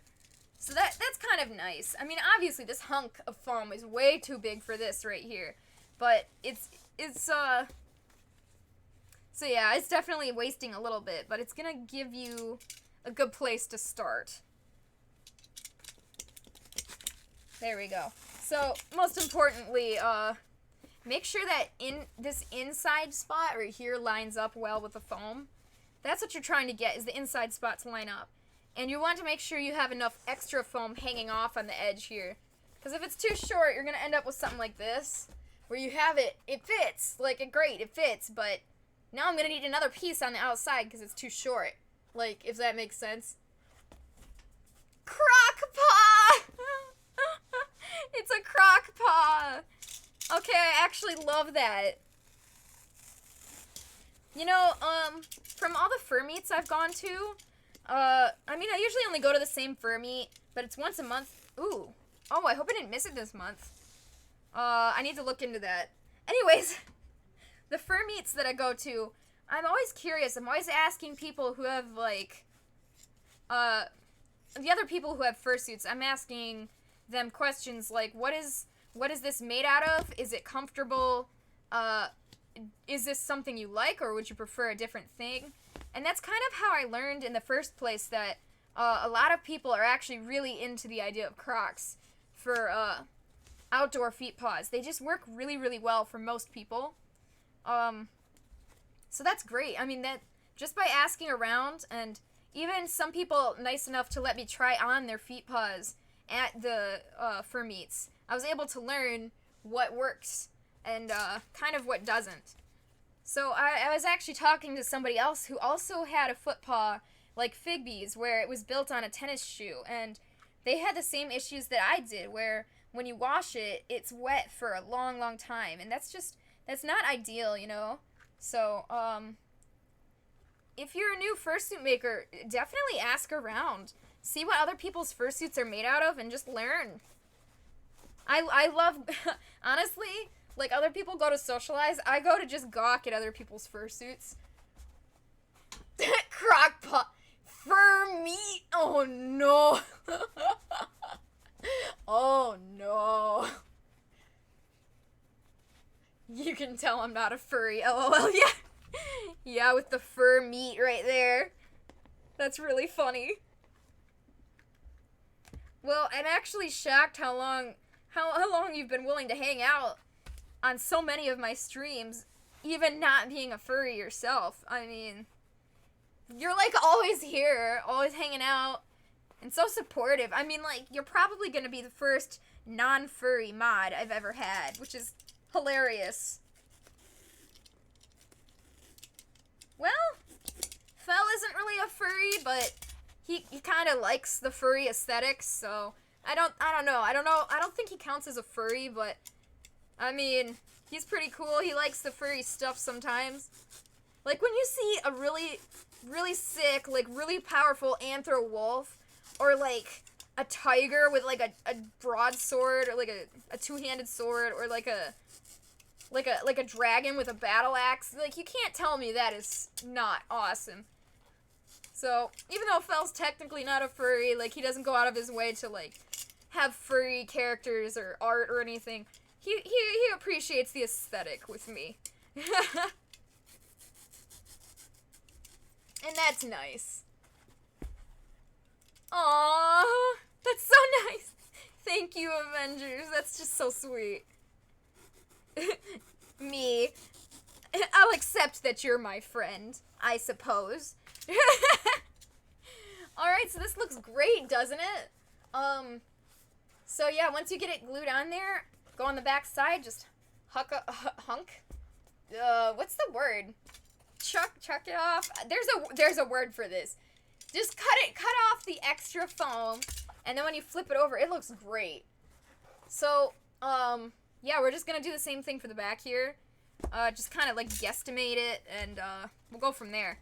So when you get this back area, like the small area, even if I have the whole pattern here, I prefer to do this bottom piece separately, because this bottom piece is so finicky. Like, I would prefer to do up to here on the heel, and then just do the end of the heel separate.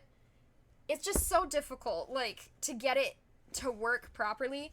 So, grab like a scrap, something like this, and that can go right there. See, I mean, that fits perfect. It's awesome. And it's gonna fill in the exact space we need. And it also is not gonna give us as many problems as it would as if we tried to put it all fitting in one big piece. Cool. So I'm going to just cut off the piece that I need. So, like, it's the best of our ability. Fursuit makers will try to reuse patterns and stuff, because you're able to, when you have a pattern and you like the way that pattern looks, you're able to reuse it and continue to make things in the shape that you really like. Like, I've found many shapes that I've liked, and I'm able to repeat those just because I made a pattern for it. And that's awesome. But not everything can have a pattern. So even if you know nothing at all, you can get patterns from other fursuit makers and make a lot of cool stuff. However, you can't rely on other people's patterns forever. You're gonna have to be able to branch out and make your own patterns. Like these pieces of foam, for example. Like, I'm doing this all from scratch right now. I watch your hour-long SpongeBob videos. Yeah, anybody else who's watching, if you like SpongeBob, or if you just like any kind of video game-related content at all, definitely check out Avengers' Twitch channel, or their, YouTube channel? I'm trying to think. YouTube channel is called Who Needs Normal. Definitely check them out. Very, very interesting stuff. Especially if you're like me, and you're just making fursuits for hours, and you're on like a really, really boring part and you're just kind of doing the monotonous work, it's like, yeah, something really nice to watch during that. Like if I wasn't streaming right now, his videos are exactly the kind of stuff I'd be watching. Seriously.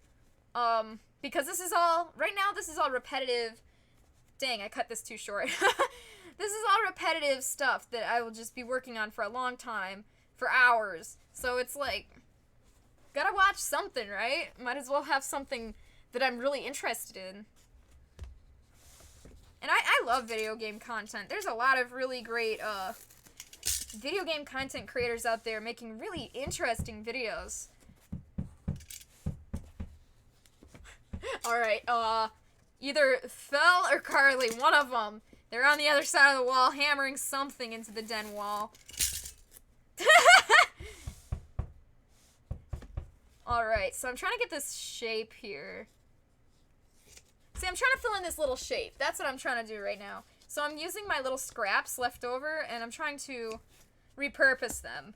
So if you have any scraps, it's a great time to use them when you're working on small pieces. Let's see here. There we go. Cool, so that fit awesome. So when you're making pieces to fit in like this, don't make them too small. Because this one I just tried to make. Where'd it go? Okay. It fits in here, yeah. But look at how it's got all that wiggle room. That's not good. Because that can harness,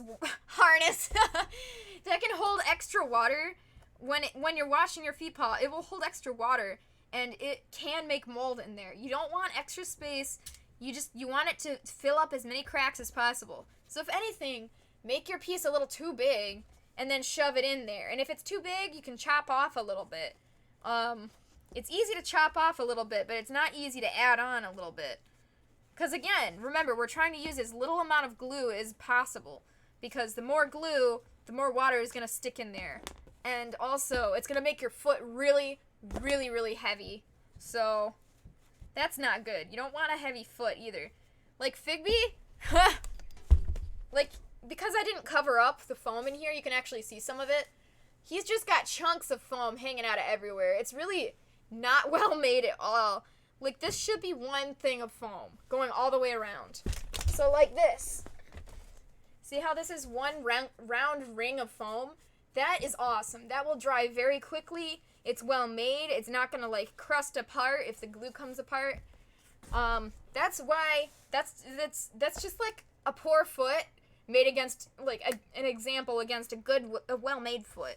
So, that's what we're going for.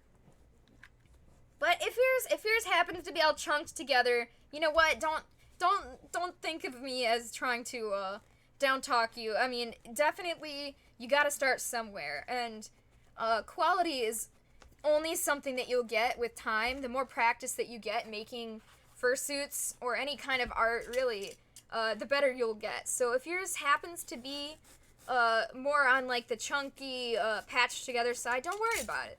You'll get there. And it works. It works for now, right? It doesn't have to be perfect to be, to still be a good foot, or whatever you're making. It doesn't have to be perfect to still be good. But I'm just trying to let you know what good quality is versus lower quality, so that you can strive for the better quality stuff. Oh, your Twitch would be Who Needs Normal, but you lost the login. Oh, that's not good. Someone was playing Billie Jean. Yo. You know, I've always wanted to live stream, the Moonwalker, which is a video game Michael Jackson worked on, and it's about him. It's literally a Michael Jackson video game, and he worked on it, and it's got his music in it. It's, like, pretty cool.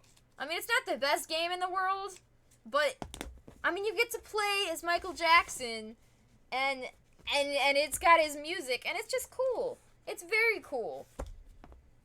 I don't know. I mean, there's a lot of video games made about celebrities, but I mean, this was an old one. This is an old game on the Genesis. So it's like so up my alley. I really love old games.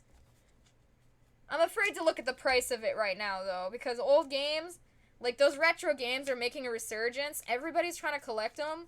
And dear goodness, they are getting really expensive. So maybe I will afford it, or maybe we will totally legally play it on my laptop. We'll see. We'll see. Either way, yet another game I want to stream that's on the streaming list. I've got a lot. We'll totally legally play it, guys. Alright, I'm trying to figure out the right shape for this foot, but it's giving me a little trouble. That's fine. I'm just gonna keep trying until I get it. Honestly, that's the only thing you can do. I will be working on this for a long time. Like, this... The closer I get the shape, the happier I am. Because, you know, it just turns out so nice and perfect. So, honestly, I will just watch TV shows and whatever I can find. Oh, okay. So here's a great thing to show you. Oh, really? You haven't heard... Oh, interesting.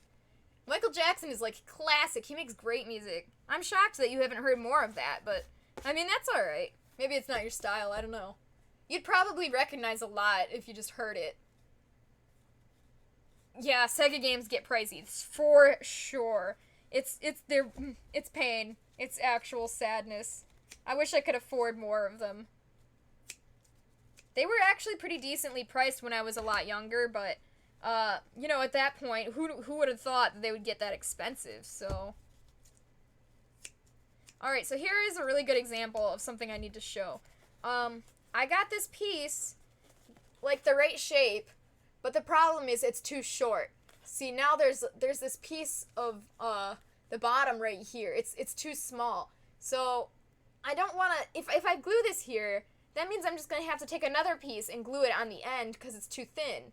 So, instead of doing that, we're going to do less glue. We're just going to use this as a pattern and cut out another piece that's just slightly bigger.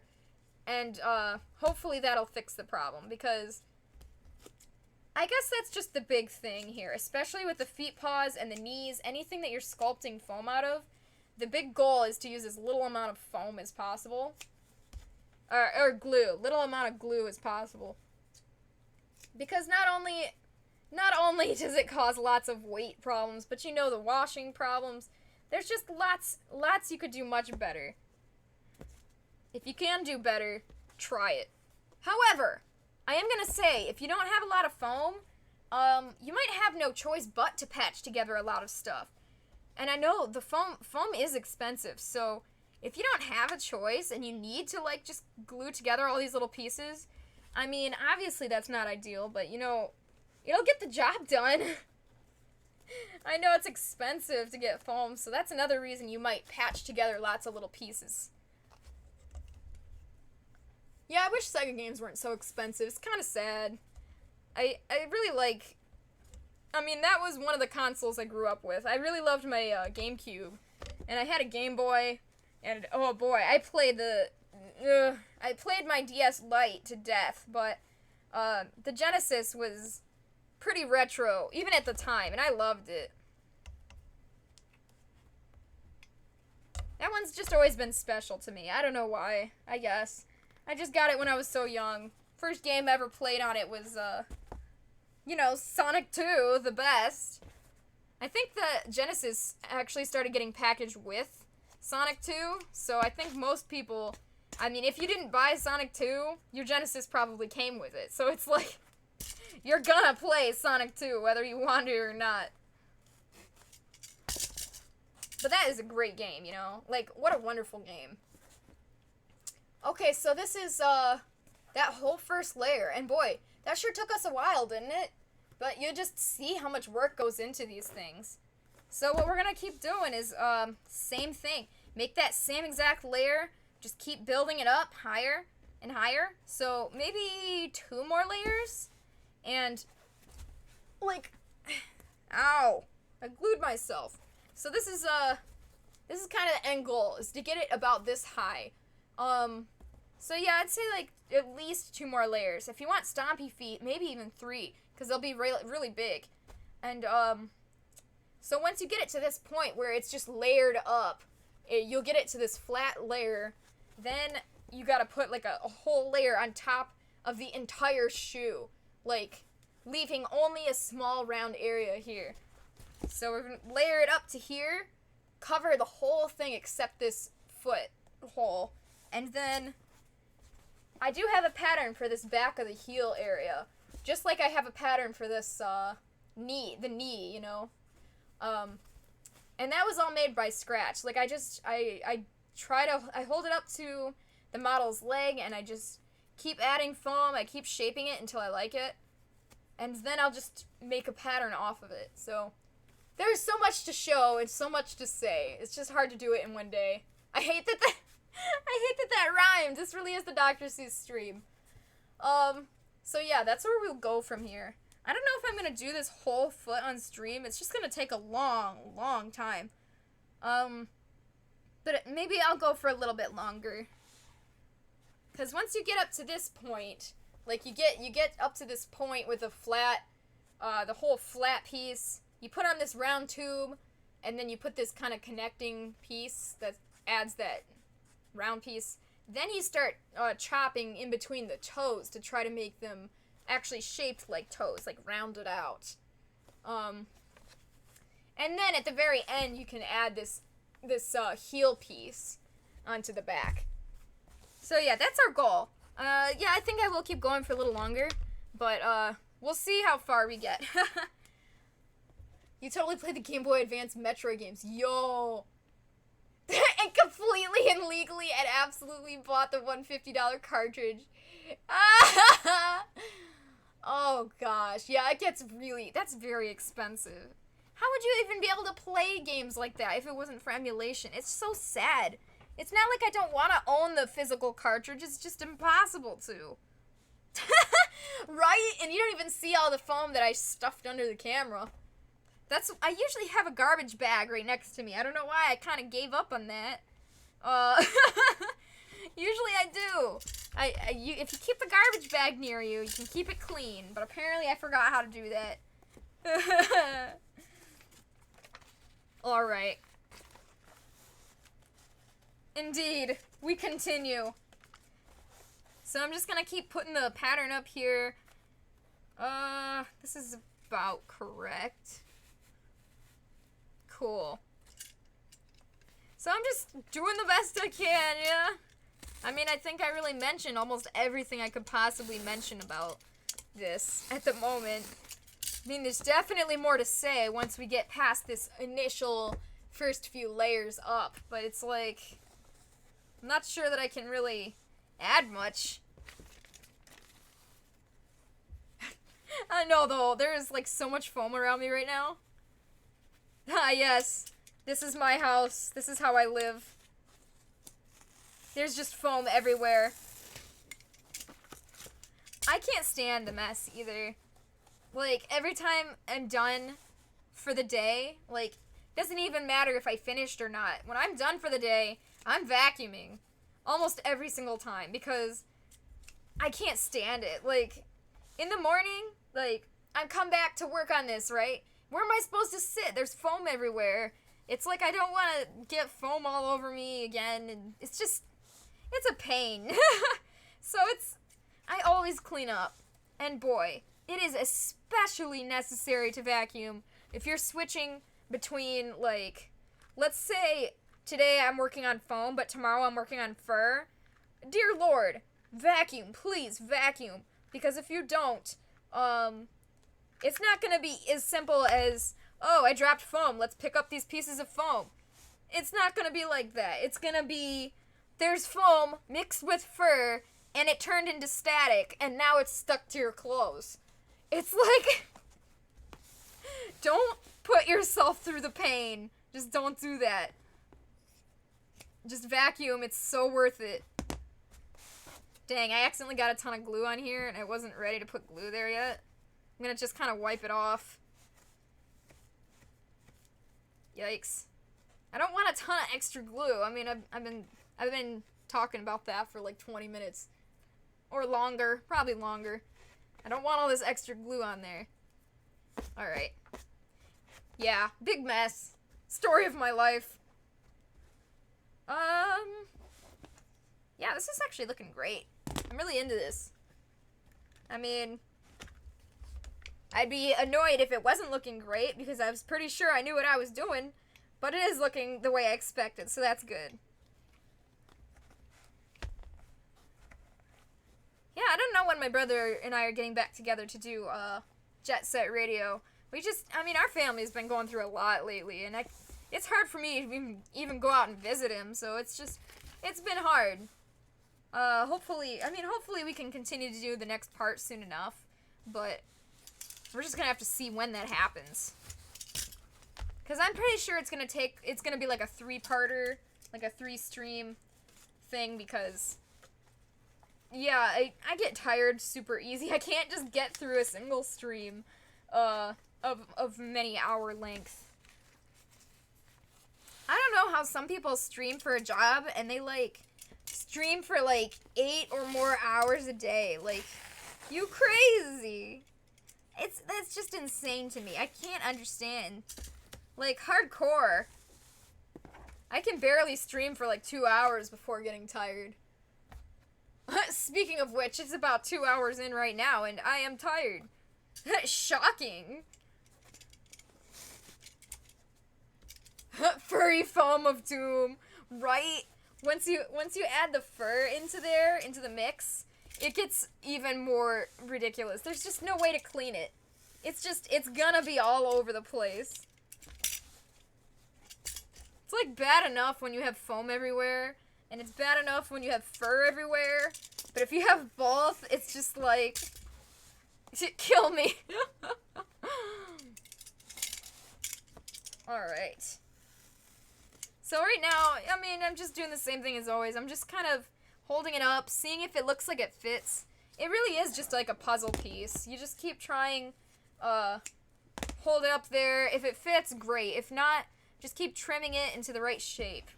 But if it gets too small, you gotta try again, because it can't be too small. So it's just, you know, all in a day's work. Oh, I need more, glue. Ugh. My massive glue stick here. It's pretty thick. Even I'm tired. Yeah, right? When you get old like us, this is hard. You're not even as old as me. Everybody who's my age or older, we're old. You're just a youngin'. I feel like, to me, it's like, the world revolves around me. If you're my age, you're old. If you're younger than my age, you're young. And I'll probably still say that, like, 20 years from now. It's like, you're younger than me, so you're still young. That's such a dumb, like, thought process. Alright. Making my way downtown. You're like a year younger. No, you're young.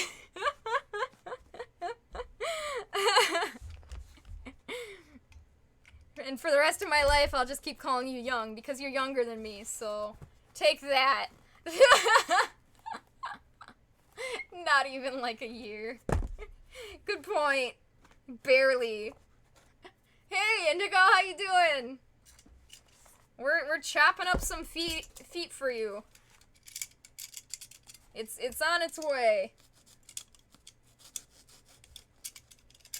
Yeet. That's a really good introductory, like, greeting. Just come in and say yeet. I like it. Cool. Got some toes. They're coming in. I guess I could do it like this. I've been usually turning it upside down before chopping off the extra foam, but honestly, this works fine too. I do think it is easier to see what you're doing from the other side. How goes feets? They're going good, actually. Very well. Just as good as I expected them to be going. So that's good. We didn't even have any problems. I mean, we probably did have a problem, but, I mean, it wasn't big enough to stump me. I'm sure I had trouble at one point, but I don't even remember, so. You just got home from Portland, Tennessee. Yo! How is Tennessee right now? I bet it's really hot. I mean, it's hot here in Michigan, but is it just as humid as Michigan is? Because I'm kind of curious.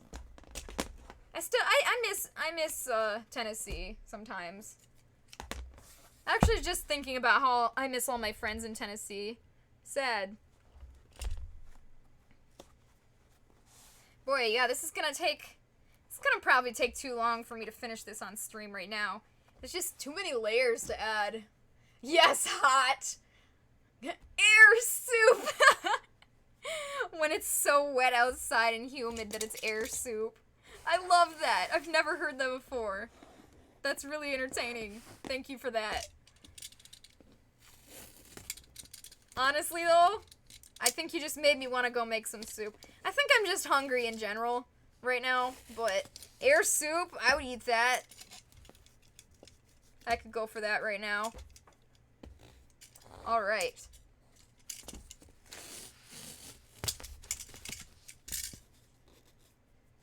It poured rain for like 6 hours straight, 5.5 inches. Whoa!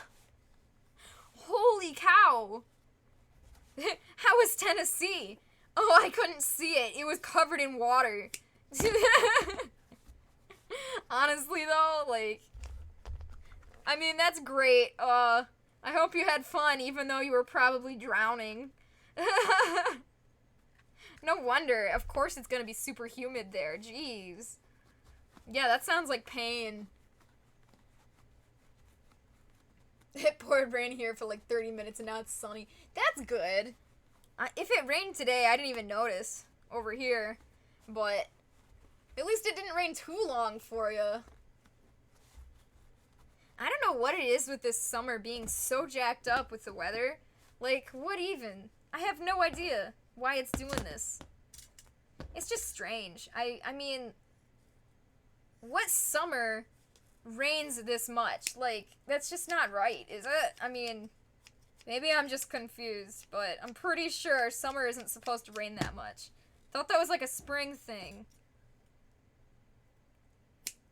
Alright, there's foam on here, or a marker on here that I'm gonna have to cut off. Might be okay. Let's try. Let's see what happens. I hate when you cut out a piece to fit, and then it's just like, there's something wrong with it. Like, either it's slightly too short, or it's like, got marker on the other side, and you're like, dang. Because you worked so hard to get that perfect piece to fit, and then it just, you can't use it, and it's sad. All around me. Ugh. Alright. Well, we are really close to finishing the second layer. It's actually going faster than I thought, but still, you know, taking its good old time. Yo! Ready for leaves and pumpkins and joy. Seriously, though, like, fall is my favorite time. I think winter is fun. I like winter. But you know what? Fall is, like, the best. You can't beat fall. I love the pumpkins, and I don't know about you guys, but at least in Michigan, you get every color. You get the green leaves, you get the red, and the orange, and the yellow, and the browns. You get, like, every single shade of leaf. It's so pretty. I remember when I was in Tennessee for school for several years, either it was green or it was dead. That was it. Those were your two colors. And that was one of the biggest things I missed about Michigan when I was in Tennessee, was just the fall, the colors of fall in Michigan. Because the colors are just beautiful. I really love the colors here. It's definitely one big step up for Michigan. Like, one good thing we got going for us. Your VR is so annoying. Oh no, I'm sorry, it's still giving you trouble. Is it still, like, glitching up for you? 'Cause that's not what it's supposed to be doing. It should just always be fall. Honestly, though. If it was always fall, though, we couldn't properly appreciate fall. And that would be sad. So, no matter what, it's a lose-lose situation. Like, I hate summer. I always have. I think summer is a stupid season. I have very strong feelings about how summer is dumb. Because I don't like the heat, but I do like the cold because at least I can bundle up and it feels cozy. But the heat, I can't do anything about except wear shorts, and I hate shorts. So my very short explanation why summer is bad. I also hate summer because there's mosquitoes galore, and, like, one of the only few things you can do is, like, swim. And, you know, I don't like water, so it's like, what am I supposed to do? Water park? Yeah! The only thing you can do is water parks, and it's like, I hate water, so... Yeah, it's pretty rough. It's pretty rough. I just don't like summer. Summer can go die, but, I guess the only good thing about summer to me was that I could get off school for a while, and then I would just stay inside and play video games, because, you know, that's the life. But now that I don't even have school anymore, because I'm old, it's like, what is summer good for then? Like, it's not getting me out of school or anything, so... yeah, kinda pointless for me now. So now I just have even less reason to like summer. There's just mosquitoes everywhere. I mean, and maybe that is because I am in Michigan. I mean, I'm literally surrounded in 5 giant Great Lakes. Surrounded by the Great Lakes. So I guess it makes sense that there are mosquitoes, but... I need an Oculus. You don't have to deal with it. Oh, you don't have an Oculus? What do you have then? I don't know much about VR because I don't own any VR stuff, and I never really got to try anybody else's. But, VR would be cool to have one day. I've always wanted to play, LA Noire in VR. I always thought that would be fun. Stay at home and play video games. Life goals. Seriously, though. That was some good times. Before I really had responsibility or anything. I mean, what else was I gonna do? It was fun. I loved it. I mean, I would play Bakugan Defenders of the Core and Bakugan Battle Brawlers with my little brother. I mean, he's 9 years younger than me. So, I mean, he was pretty young at the time. Back when I was in high school and middle school, cuz you know, I mean, in college, obviously, I lived in Tennessee for a while. So, but before that, I mean, we used to play a lot of games together. Although I still never found a Beyblade game that was actually any good. I don't know what it is, but people just cannot make a decent Beyblade game to save their lives. I don't know. Let me know if you've ever found one. PSVR. Oh!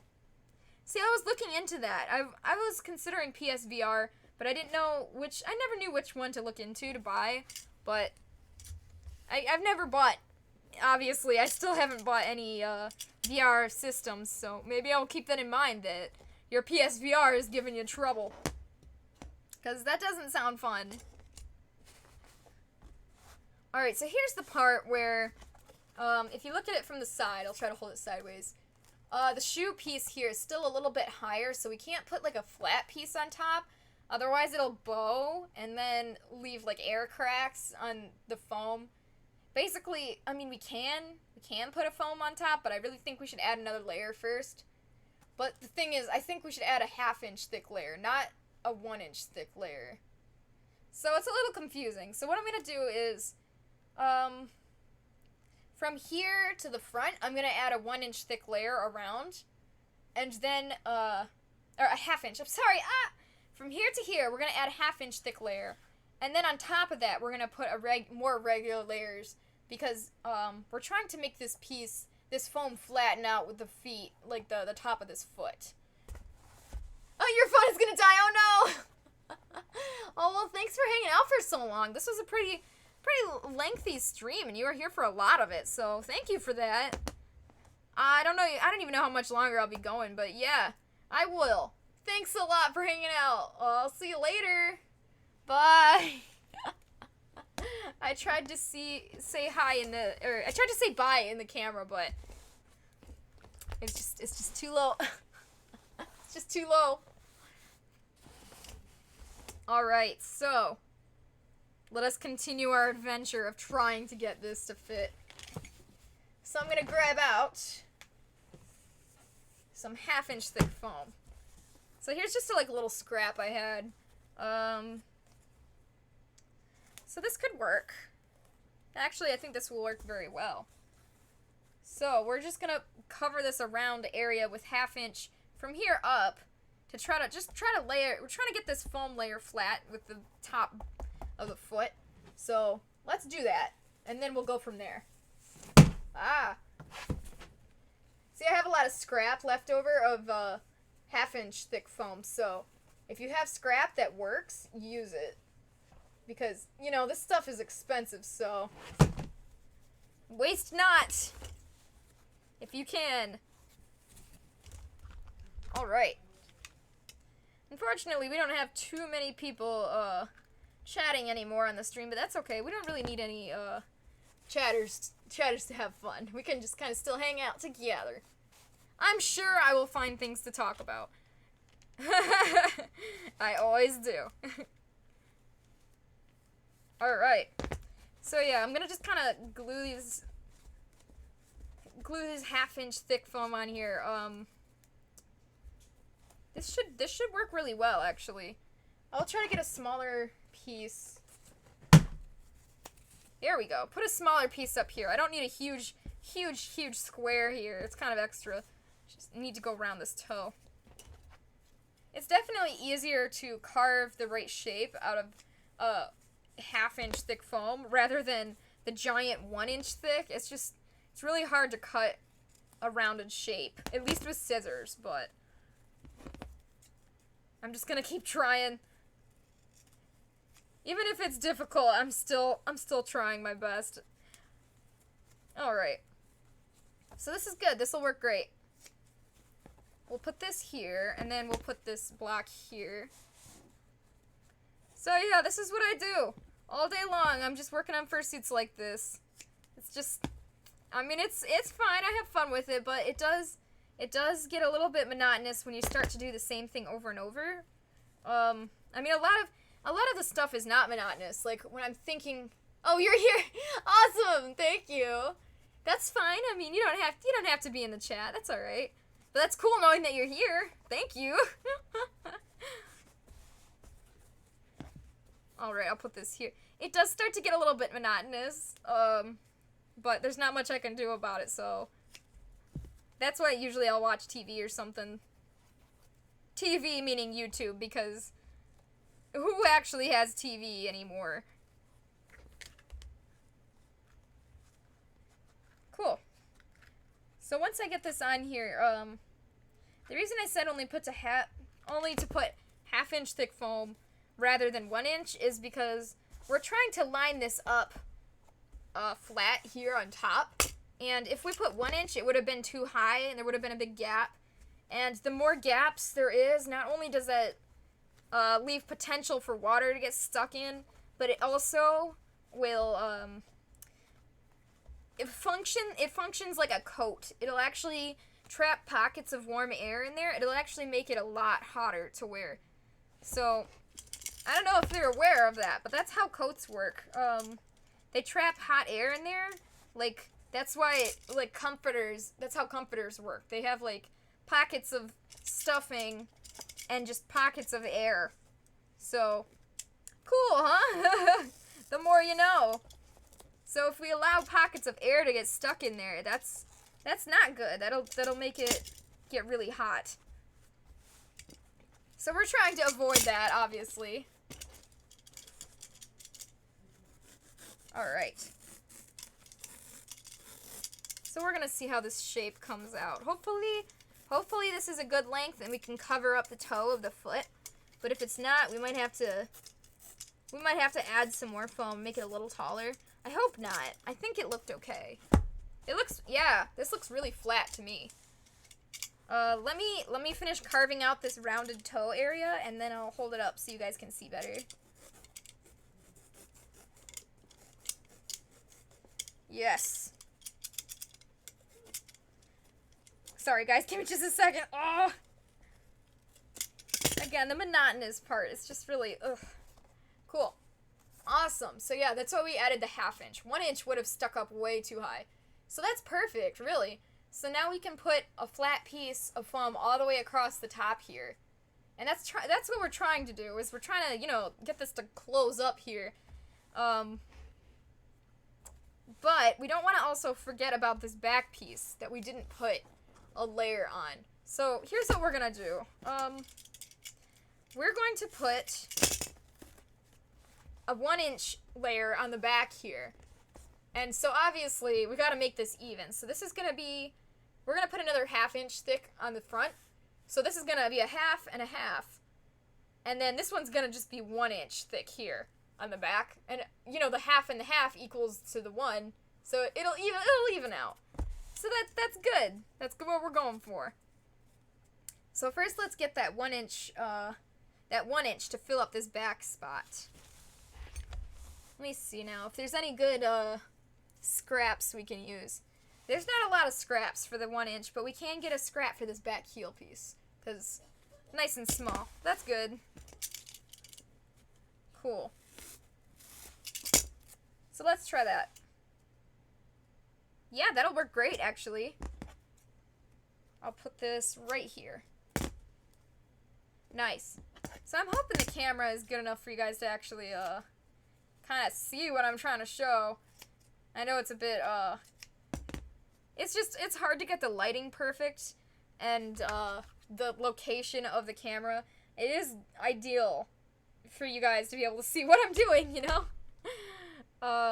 So I do my best, but if there's ever some time when you're like, hey, this camera angle really didn't work for me, just, I guess, let me know, because, you know, that's the only way I can find out if it is working or not. I guess it would help if I held things up further. So I glued this piece on here, and once it dries, I'm going to cut off the excess, and it'll fit, just like before. So let's fill up these two sides with 1 inch thick, and then we can put that 1 inch, then we can put the 1/2 inch thick layer across this whole toe, and it'll be one flat, even surface. I swear I know how to speak, but I forgot today. I forgot today how to do that. It's one of those days. Alright, so this actually might work, but it might not. I'm hoping it'll fit. Obviously the more scraps we use, the better, so I'm gonna try it. And if it doesn't fit, then, oh well, I'll just use a new piece. Because this is pretty close. Might have to round it on the inside. There we go. Yeah, this might actually work. Yeah! I love being able to use scrap pieces because it doesn't always work. And when you're able to, it feels so nice. Like, you're able to save resources and you're like, that's just another thing I don't have to throw in the garbage. Because, boy, you wouldn't believe how much foam I end up throwing in the trash. It's kind of a shame. Like, I wish I could use it for something, but honestly, I really don't know what I would use it for. Whenever I can, like, if I have, old projects of some kind, like, okay, let's say somebody has extra, like, pillow or something they don't need. They're like, I'm gonna throw this out. Do you want this? They ask me if I want it, and sometimes I say yes. Like, I can repurpose this into something. And sometimes I really just can't think of something I can use it for. But whenever it comes to like old pillows or something, I always say yes because I take the stuffing out and I use it to make pet beds because I have a lot of cats. So especially if you're throwing out just like pillows or something, that's great for pet beds. But of course, whenever you're using like reusing old materials, stuff like that, never reuse materials on like a fursuit or something that you're making for somebody. That's just bad. That's just bad. Don't do that. But you know, reusing materials is great. Just not for a new product that you're making for somebody. Oh, hey, Indigo! I love that. I love the Figby faces. I'm so glad I got it to work on the screen. The Figby's bouncing everywhere. It makes me really happy. We are making feet. So yeah, it's exactly how it's supposed to be right now. This back layer is 1 inch thick, so it's a little taller than the 1/2 inch here. But once we're done adding the 1 inch on the back, we'll put one big chunk across the top. So this will be fine. So depending on your croc, I mean, maybe it's taller or shorter. I'm not sure. You might not have even had to do the same exact, like, 1 inch or 1/2 inch. However it works for your foot. You're gonna have to, like, kind of eyeball it. How tall you need to make the foam. Pete's Stompies! I'm so excited. Like, I'm really excited for you to get your fursuit, Indigo. I really hope you like it. What? Oh. Getting all kinds of confused here for no reason. Alright, I'm still confused. There's just so much foam in my face. Okay, there we go. Yeah, I hope, as per usual, I really just hope that whatever I make ends up making the peoples happy, so we will see. I will love it and cherish it forever. Oh! That makes me so happy. I hope it's good enough for you. I will do my absolute best to make it be good for you.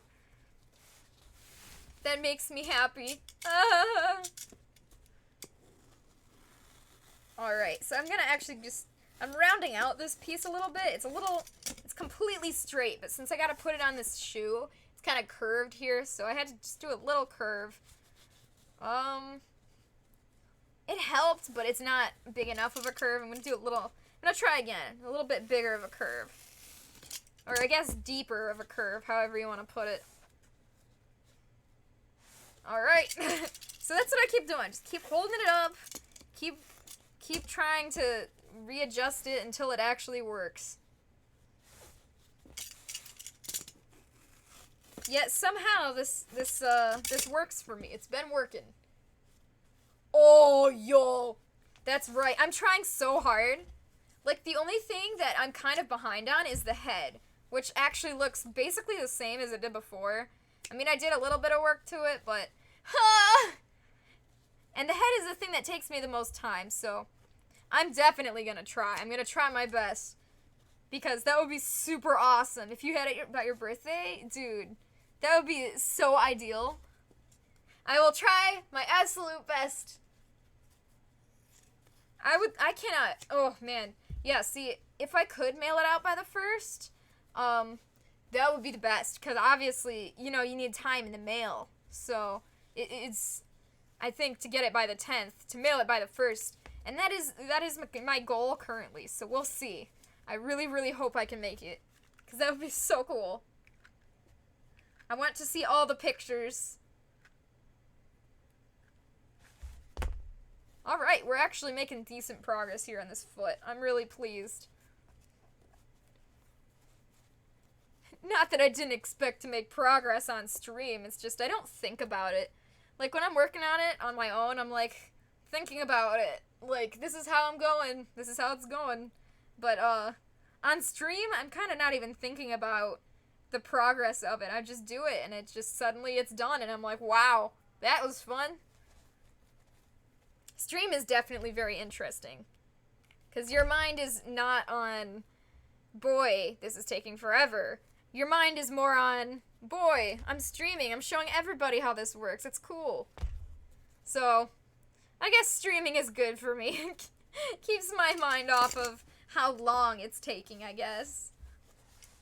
Because it does take a while to do this kind of thing. Boy. Not that I hate it, but it does get a bit monotonous when you're doing the same thing over and over. Okay. Here's where we're at. That's great. So let's put that one chunk across the top here. And that'll be really good.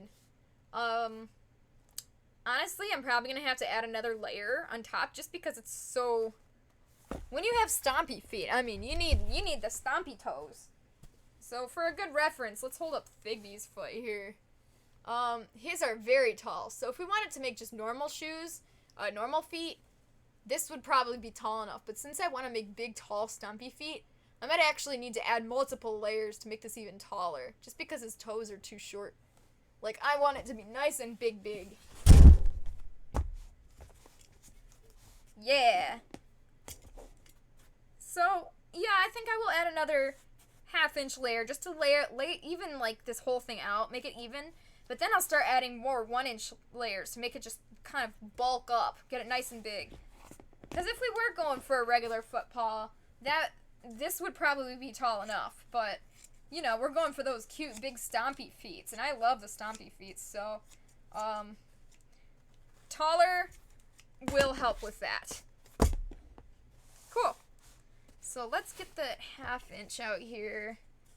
So this one I can't use scraps on because I'm specifically trying to like cover this whole toe area. So let's get out this. Alright. So this one's kind of hard to explain, so I'm just gonna kind of start cutting it. I'll just hold it up and I'll explain in just a second. There we go. Alright, so we need to obviously cover this whole front section, but it can't just be a square. Like, this part is rounded and it comes up higher. You gotta kind of cut out a little round section for here. So, okay, so this part is fine. All this is fine, but right here we do need to cut this a little bit. Just kind of cut this section out. So I'm going to try to do it, just kind of eyeball it. As that's just how most art works. You gotta learn how to eyeball stuff. Like, that sounds bad, but that's actually just how art is. That's part of being an artist, is you have to know how to eyeball it. Like, imagine trying to do a painting and you're like looking at this like still life image in front of you, like you're like looking at a bowl of fruit and you're trying to paint it. If you couldn't figure out how to eyeball it, I mean, you're not going to be able to paint that bowl of fruit. That's just part of it. Alright, right here like this. So yeah, this is a little bit too far. Too far back. I was trying to be a little closer. So let's pull it about here. That looks pretty good, actually. So I'm going to glue this and, well, I guess I can chop this first. It doesn't matter if I chop off the extra first or after, but I guess I'll just do it now. Just gonna make sure this fits really well. Alright, so I guess it's good I chopped it before. Make sure it fits perfect before I glue it down. Cool. That's good. That's exactly what we're going for. And see, now that this is all gonna be one layer, one exact flat chunk, it'll be a lot easier for us to add more layers on top that are even. Alright. Trying to get this round piece here exactly perfect is a little bit difficult. Okay, cool. So this part, you can actually glue it to the shoe. So, first let me glue this half to the foam, and then I'll show you the gluing to the shoe part, because that part's a little bit more difficult. So yeah, make sure it fits good. This top piece fits good. Glue just, you know, half of the foam, like up here, like I just did. So, this piece right here, now we're going to fold it back, and we're going to glue on the shoe itself, but between the holes. You don't want to glue through the holes. So be really cautious when you're doing this piece. Just go slow and just kind of get through all the hole sections. Oh, I need more glue in my glue gun. I swear I know how to speak. Okay. Cool. So I'm just gonna slowly. It's like you want to go slow, but you don't want to take too long because the glue will dry. So it's like kind of a delicate process. And if you get it through the holes, well, that's really unprofessional because you'll have glue falling through the holes, and it's like, well, that's not good. It starts coming down and touching the person's foot on the inside. Like, you're gonna have to pull that out, and it's just gonna be a big mess. Cool. So I forgot that I don't need glue on this top part of the shoe right here yet. This is fine. Everything is fine. Alright. I feel like I've gotten this far that I need to, like, at least finish this one foot paw. Like, I can't kind of just, like, give up now, because I'm already almost there. Alright. So let's at least get to the part where we finish the foot paw. Probably not going to add on the back ankle piece today, but I'll show you, I'll explain it at least. I'll explain the information you would need for that. But yeah, let's at least get this foot paw done. There we go. Alright. Cool.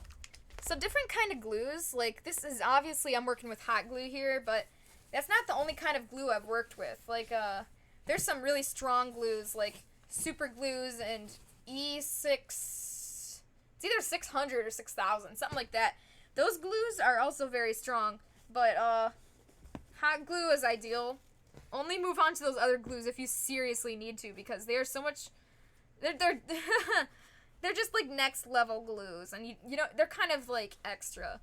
It's like putting on a body cast if you just needed a band-aid. It's like so extra. Alright, so let's cut off this extra chunks on the back just like before.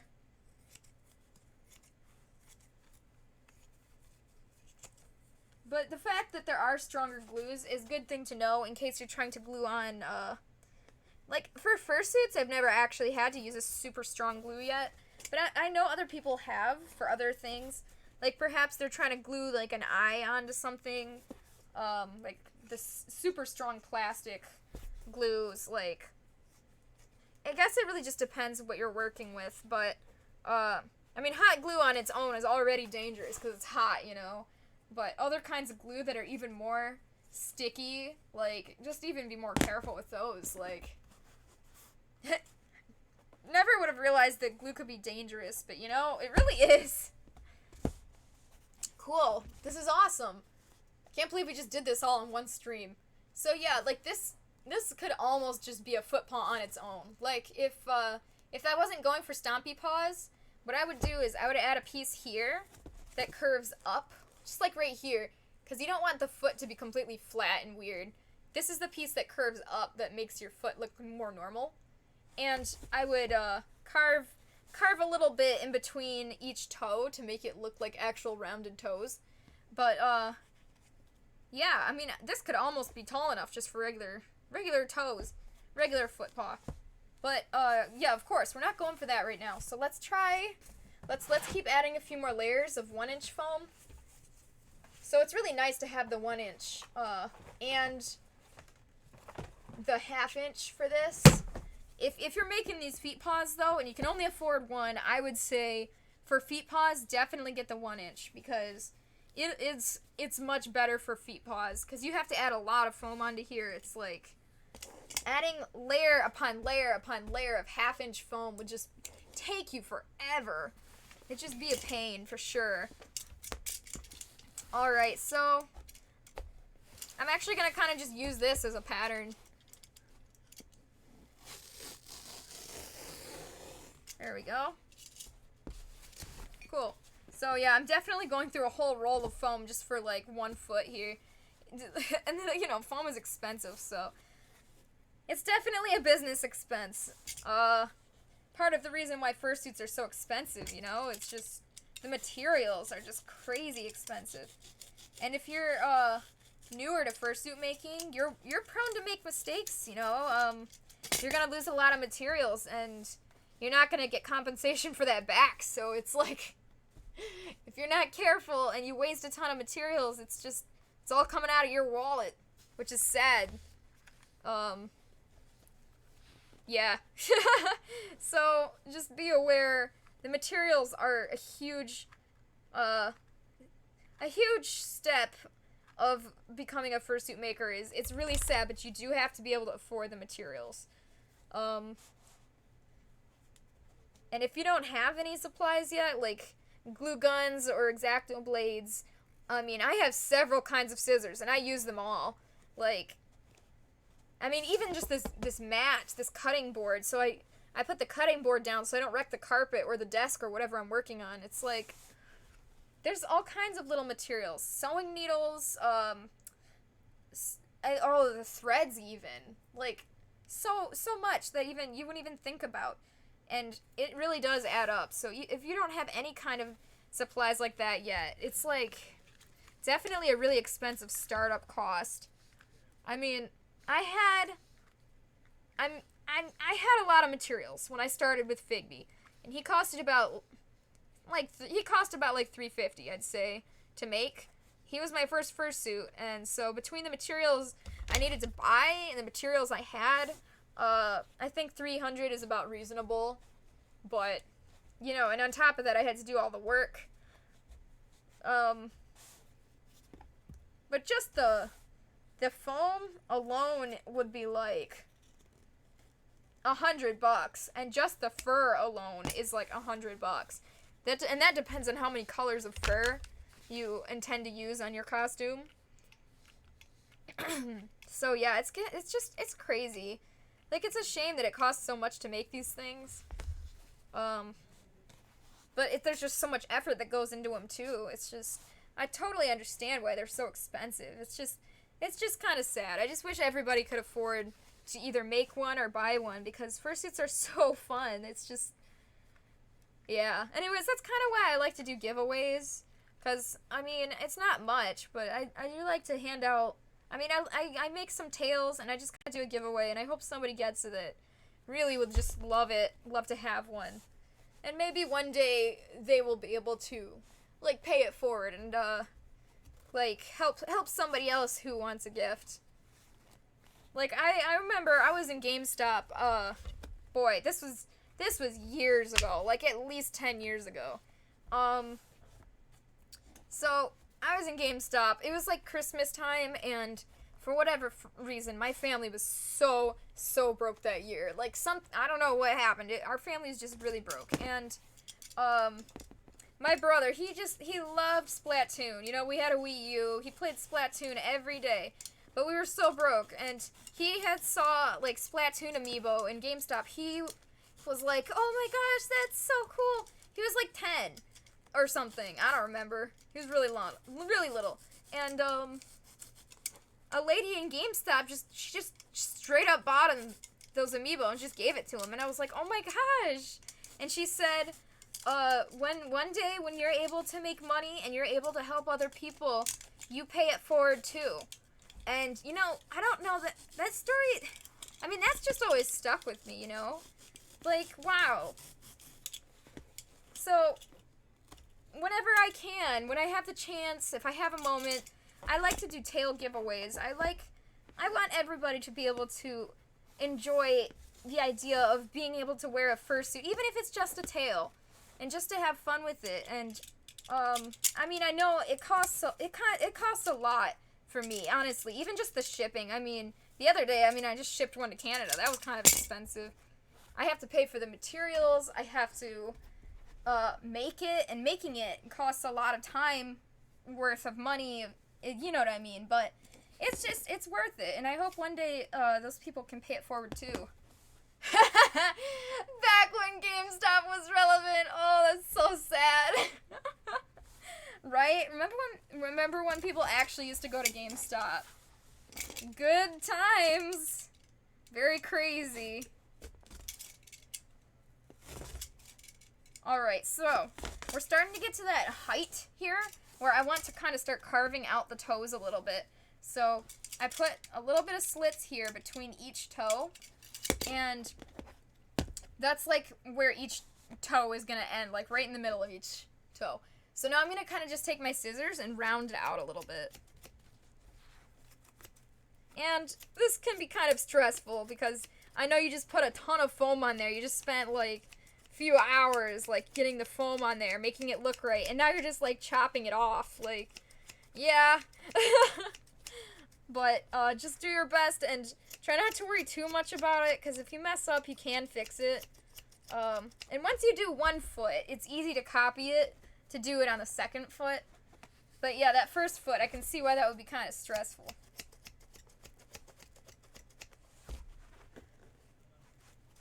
I remember I used to go to GameStop all the time. Like, GameStop was so cool. But now I mean, GameStop is, like, notorious for treating their employees like garbage. And for, like, taking advantage of their customers. And just, in general, just being a really garbage business. And if I have to buy a game or something, like, I prefer to go somewhere else, like, where I would rather just spend my money. Like, there's a lot of, like, games these days basically cost the same amount wherever you go, so I'd rather give my money to some home-owned little game store in the area rather than GameStop, you know? So anytime I want to go buy out a specific game, sometimes I don't have a choice. If it's an older game, sometimes you can only get those at those, sometimes you can only get older games at, like, retro stores, but, you know, I mean, given the choice, I would always support other people that are actually decent people. Like, just the other day, like, maybe 2 weeks ago or whatever, I bought the Monster Manual for, D&D, and that is an expensive book, okay? I knew I was gonna be spending, like, 40 to 50 bucks on this manual. And it's like, I decided I would rather go to this little card and, video game shop and buy it there than, like, buy it from Amazon. I mean, it might be $2 cheaper on Amazon, but I want to support these people that are actually really wonderful people. And they have a little shop, and they're just, I mean, they're great people. I have conversations with them. Support the small businesses. Oh, me when you're doing scissoring on a dog at work. Yeah. Except the only thing is you can't glue new fur back onto it if you mess up. I could see that being really stressful. Wow, there is just foam everywhere. So you can start to see the toes taking shape here, so that's really exciting. It's weird for me because, you know, I'm just so used to looking at Figby's feet, and Figby is a unique creature. He's only got 3 toes, so it's weird having 4 toes to me. It's just different. Very different. There we go. Anyways, this is looking great. Just kind of carving out the little toe shape. And, you know, the further you go up on the toes, it's not just going to be flat. You actually have to curve it in a little too. So be aware of that. Like, this toe, even on the end, all of the toes, you got to kind of curve in. So I'm not able to tell if you guys are able to see that or not. I'm trying to show it as best as I can on camera, but anyways, yeah, that's something you want to keep an eye on. Make sure it's curved, because if it's just a flat toe, I mean, if that's the style you're going for, that's great, but it's not like the standard kind of toe that most people are expecting to see. So this part, you can use an X-Acto blade, but I prefer to just use scissors, because that's just the way I like to work. I'm just kind of cutting at an angle, cutting out like little triangle slits to get this kind of little toe shape here. Yeah. So this is something I would do most of the work, like, I'm doing on stream, yeah, but off stream, I would probably go over it again more carefully to make sure I get the shape looking right. But for now, just getting that general shape so that you guys can see what I'm doing. Trying to get all that foam off of here. Yeah, so you can see where the toes go. So yeah, like, I angle my scissors and kind of cut at an angle here, and the same on the other side to try to get that line right in the middle. Oh no! That's really hard. Yeah, you can't glue the fur back on.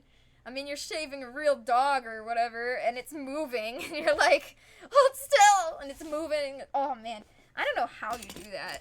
Like, that's really impressive. Like, that sounds really difficult to me. Alright, so we've got a footy foot. So yeah, this is looking great. It's actually a little bit further along than this example foot I have out here, because the toes aren't carved at all into this example here. So yeah, now what we're gonna do is we're going to, well, first I have to even this out again. So this back heel area needs a little bit more height. But then we're going to add this, this round ring, which is, you know, the part that you need to support this heel piece, and it's just very necessary. So we're gonna level this out. We're gonna add the ring, and then we're gonna add this curve here, which is super important. And we're not gonna do the back of the heel today, but we can do that another day if anybody is really curious on how to do that. Cause that is like the same process as making the knee. It's like you have to hold it. You put it like, okay. You look at your model. I've got a model right here. You look at your model, right? Here's the back of the leg right here. So you cut out a piece of foam and you kind of just wrap it around there. And you have to eyeball it. Like, does it look good? Is it too short? Is it too wide? And if it looks good, great. Cut out another layer, put it on top. Does it look good? You got to keep doing that over and over. And it's kind of really hard because you got to compare it to like the foot and the knee shape. It's all really, really intertwined. But yeah.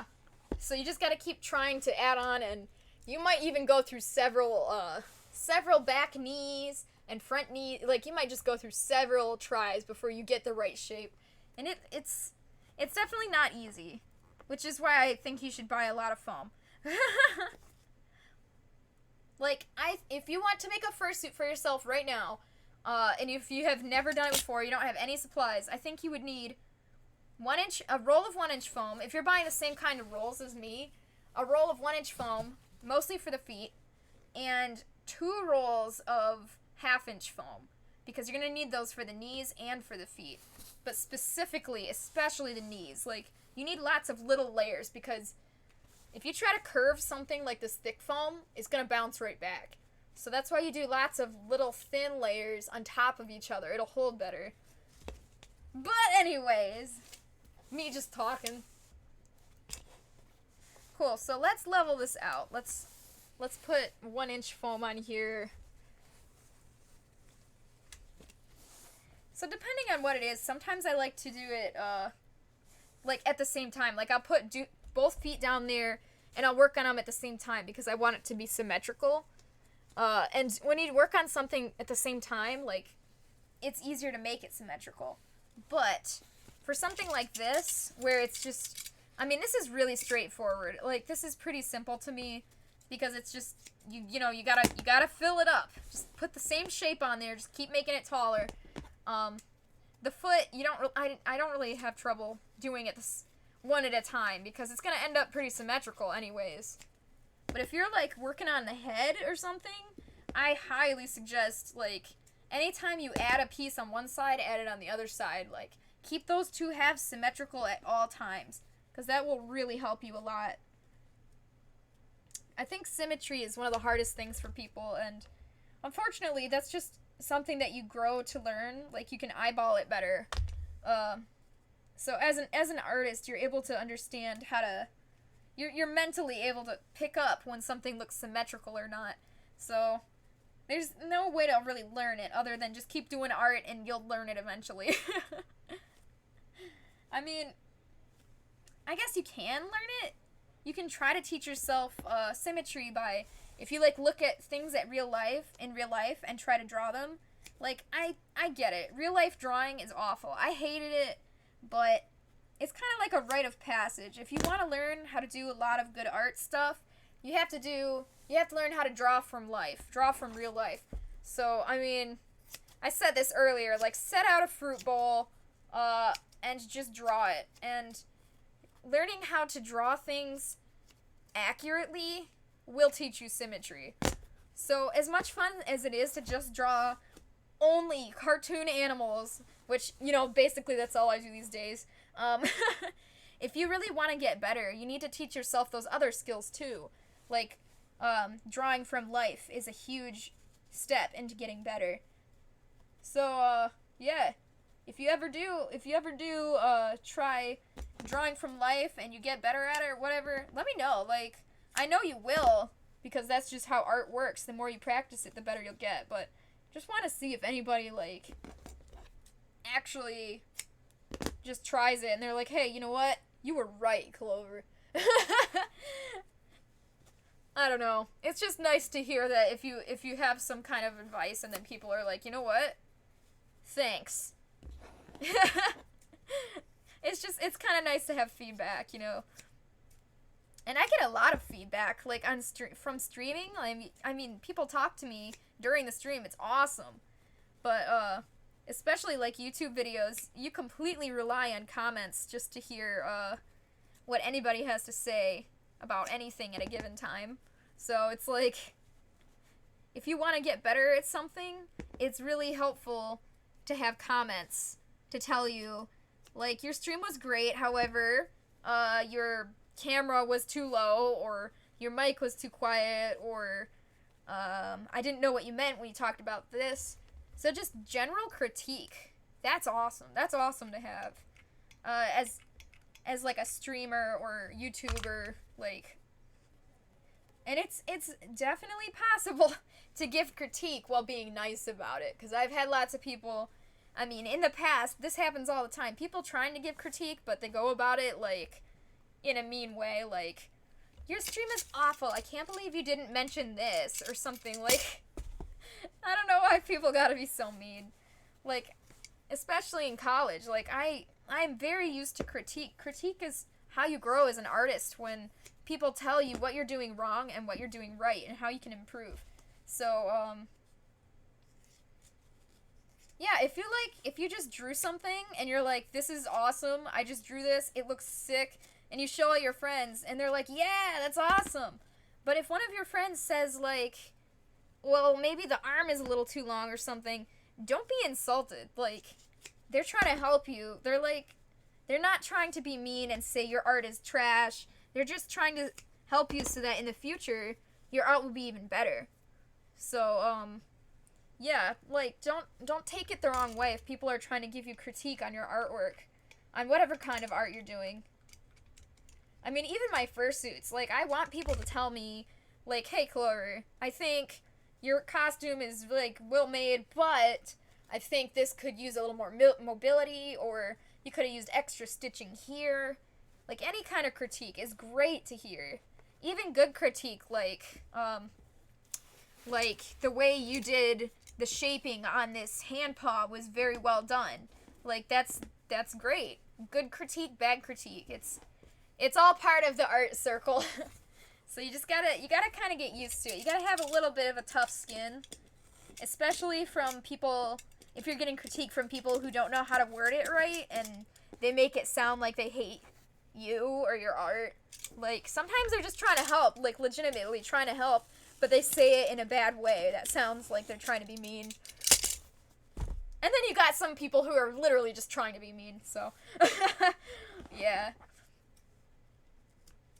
But being an artist, there's just so much more to it than people think about. Like all those things I just mentioned. Like, just critique and learning, and the only way to learn art, just like any other subject in the world, is you gotta practice it. Just the more you do it, you get better and better. Okay, so cool. We got this nice flat area. We got the toes carved out. So what we're gonna do is we're gonna make a little ring here where the foot goes. Not too tall, but just maybe, how tall is this? About 5-6 inches tall. Just go around this hole where their foot is gonna go in. Yeah. So let's do that. First, we have to guesstimate about, alright. Well, I'm actually gonna use 1/2 inch. Well, what did I use here? This worked really well. I used 1/2 inch, okay. Yeah, you'll go through foam a lot. You're gonna need a lot of foam. That's just the nature of the beast, unfortunately. But once you're done and you have a fursuit, you'll be really happy that you bought all that foam. I know it's expensive, but you know, just save up for it and make sure you know what to do beforehand. Don't just start cutting into stuff. If you can make a pattern out of paper, always do that first, because I've done that so many times where I'm like, I know exactly the shape I'm going for, and then I cut it all out, and then it was wrong, when I could have saved all that foam and all that effort by just, you know, like, doing it on a piece of paper first. Paper is cheap. Foam is not. So it's like, make your mistakes on paper, then transfer it to foam. Like, right now, I just cut this out. Like, I could have easily measured the circle, made a perfect square, or like rectangle, and I could have copied that to the foam. Like, I could have just done that, but I just kind of eyeballed it. I mean, this is fine. I've eyeballed many things. I know exactly what I'm looking for, but especially if you're newer to making patterns and stuff, like, you could have accidentally messed it up. You could have made it super angled and curvy.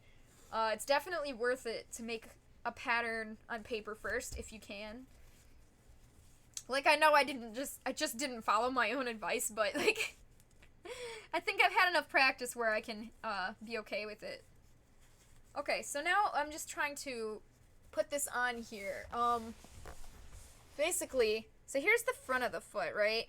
I don't need to have this whole front, like this front piece in this circle, but I do need to have almost this entire section in the circle. Just not this front piece, because like right here, this person's foot can't come out through this right here, this plastic. But it can come out through this whole hole. So make sure this hole they can get their foot in and out of. Basically, you can cover up the top of this plastic, but not the inside area. I hope that makes sense. So yeah, I'm just gonna kind of try to get this about the right size. Once I get it the right size, I will cut it and then glue it into a little ring. And there's like 10,000 ways you can do this too. I'm sure there's other fursuit makers that are like, wow, she does it that way? Because there's like a million ways you can make stuff like this. Which is awesome. Like, I love watching other fursuit makers' videos or whatever, because they all do different stuff. So, if you happen to not like the way I'm doing something, I mean, I shouldn't say that, but I mean, like, if you don't like the way I'm doing it, you can go try some other maker. Like, you might like the way they're doing their things better. Like, I shouldn't try to offload people that are watching my videos. I really appreciate you watching. Like, that's awesome. But, you know, like, there are other makers out there, and we all do different stuff. So, yeah, find out what style and what works for you. Because that's another thing. There are different styles, different ways to build things. It's just, if you want to copy somebody, like if you're new to making fursuits, you want to copy what they're doing, because, I mean, that's the easiest way to start. It's learn from other people, you know. Definitely, just find somebody who does things the way you like it.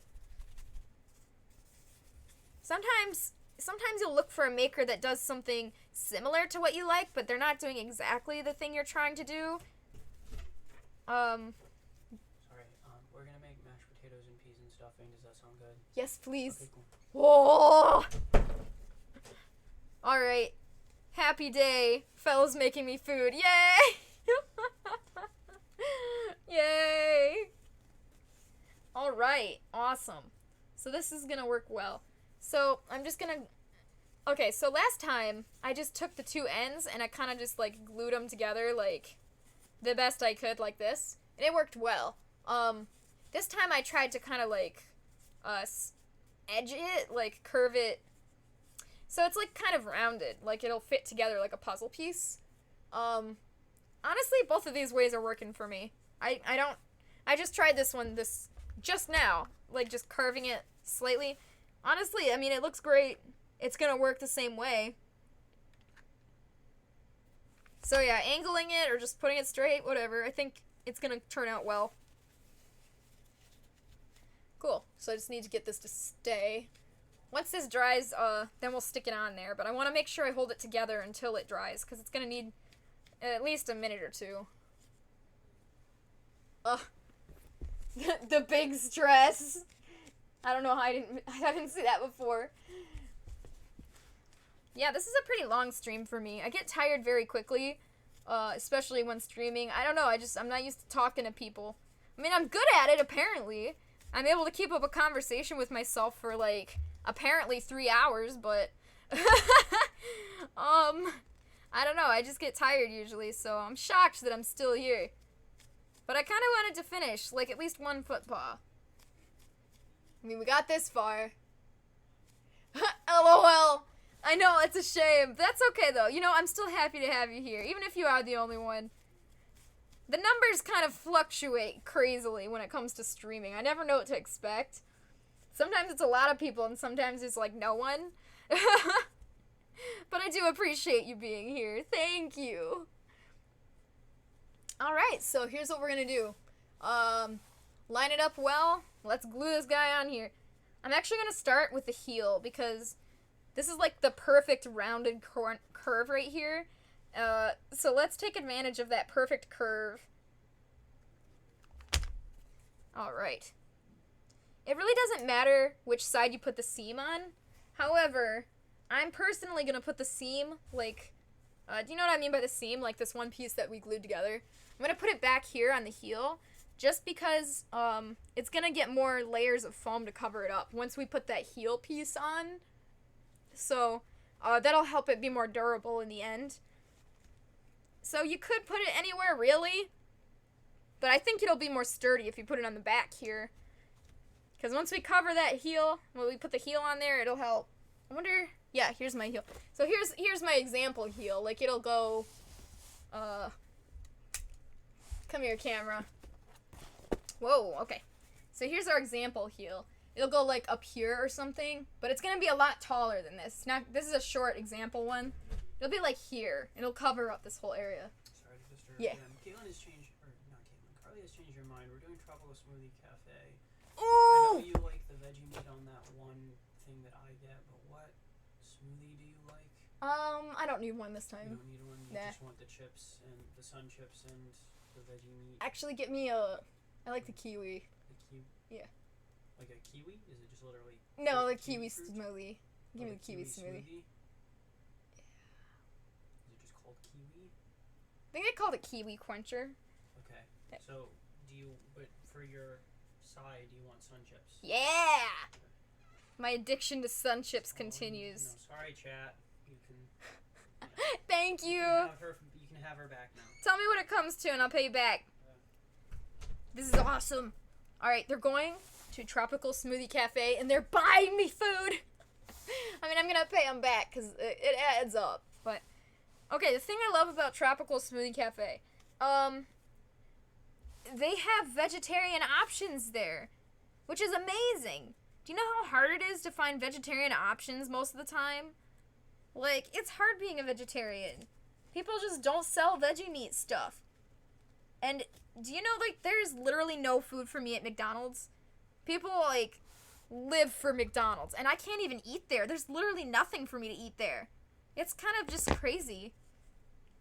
Sorry, very last time. So I guess your sister really wants to go to Hobby Lobby, but she also wanted you to come along. She's wondering when do you think? I'm gonna be done in like a half hour. Half hour? Yeah. Okay, thank you. Yeah. Awesome. Also, they're gonna go to Hobby Lobby. Dude, I have my whole day planned. I'm gonna get food, and then I'm gonna get to go to Hobby Lobby. You know what I've been really buying a lot lately of? And this sounds ridiculous, but wire. I've actually been buying a lot of wire. And, the reason for that is I've been using it in fursuit tongues. And I did do a really quick fursuit tongue stream the other day, but, I can't wait to do another one because I've been doing a lot of, developing of different ways I could build these tongues. Just kind of working on my own, trying different things. And you know what? I found out some really cool ways to make these tongues. Bendable tongues with wire inside. So, I think if that's, either I'll stream it or I'll make it just a regular video. But, you know, my regular videos take a while to come out, so we'll see. But, either way, I'm excited to show you guys because I really like how these are turning out. These new tongues. Yeah. I like the wire inside. It's working really well. And I've been getting a lot of the wire at Hobby Lobby. I mean, I guess I could order it anywhere else, but it's just regular craft wire. I think it's made out of aluminum. But it's really hard to find wire because the thing is, when you're looking for wire online or whatever, people think you're looking for hang on, I'm trying to read the comment.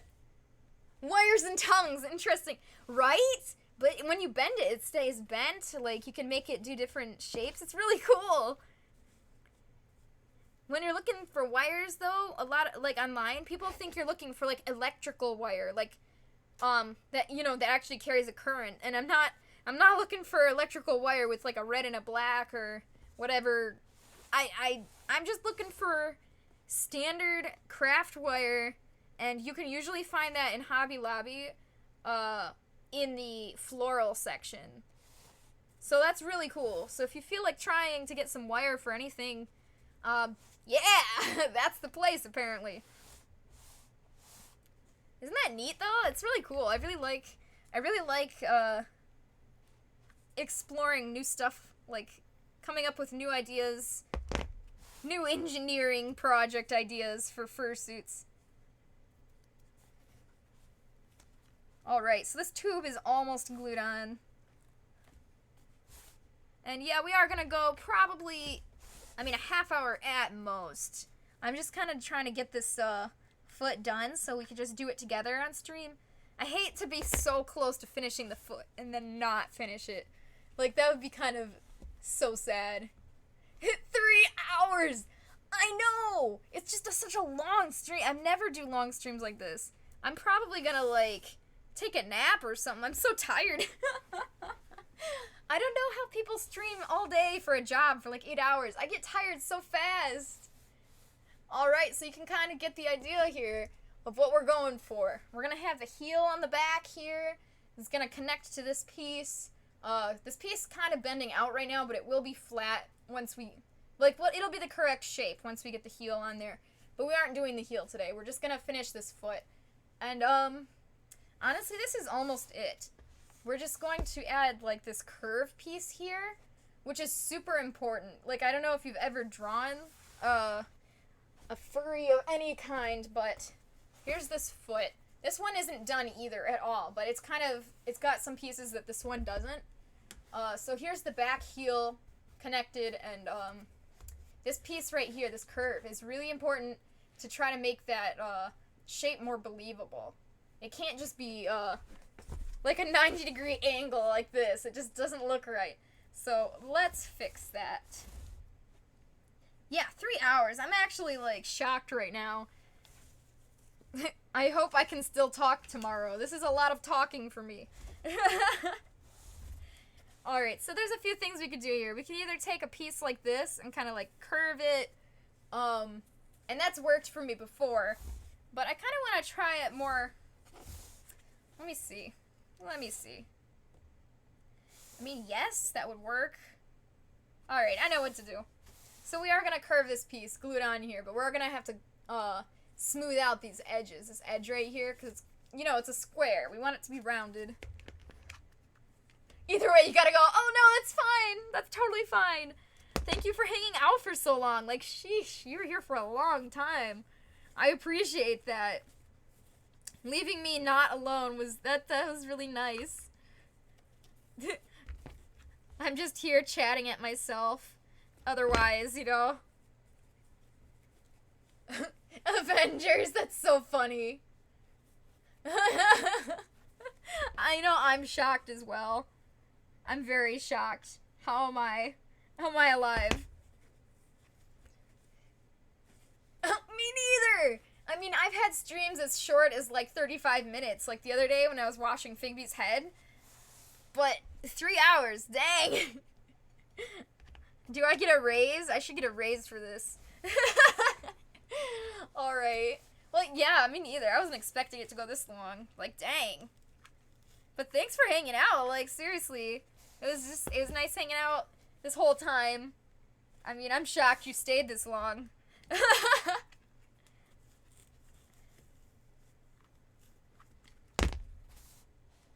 Oh, yeah. That was just such a short one. So short.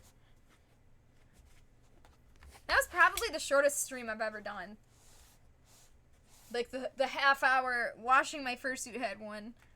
And if I wasn't talking so much, it probably only would have taken me, like, 10 minutes to actually wash his head. But it took a lot of time for setup, too. So, lots of carrying buckets of water and bringing everything downstairs to film, and it was just crazy. But thankfully, I mean, I do keep an archive of all my stuff on the YouTube channel in case somebody does miss it, but it's not like the most exciting thing to watch previous streams, so alright, so I did glue this on here. Now I'm kind of just rounding out this little chunk I did. And we'll add another layer on top. That's the thing about carving with foam, like, either you can start with one huge, like, 5-inch thick chunk of foam and carve out of it, or you can start with little layers and just build up little layers. I'm definitely somebody who starts with little layers and kind of carves it as I go. But yeah, there's, like, again, so many ways you can do stuff like this. Alright. So this is round enough, actually, I believe. We're gonna see. So I'm just gonna add more layers until I'm happy with it.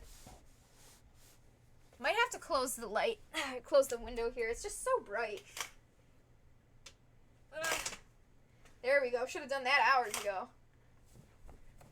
Can actually see. Oh, there's a ton of foam in my seat. That means I'm gonna have to shake out all the foam out of my pants after. I mean, that's just standard, but that's still, it doesn't make it any less annoying. Okay, so yeah, let's add another curve here. Maybe a taller piece this time, because from the side view, it still looks like a complete 90-degree angle, and that's just not gonna work for me. Also, this piece is really tall. It doesn't actually have to be this tall. Let's see. I will leave it for now, because it's easier to visualize, but once you add it onto the leg, this front part right here is just going to be fur. Just fur. You don't really, I mean, his back part is going to be foam, because obviously you need that heel piece, but this front part is just fur, so, I mean, maybe I could cut it.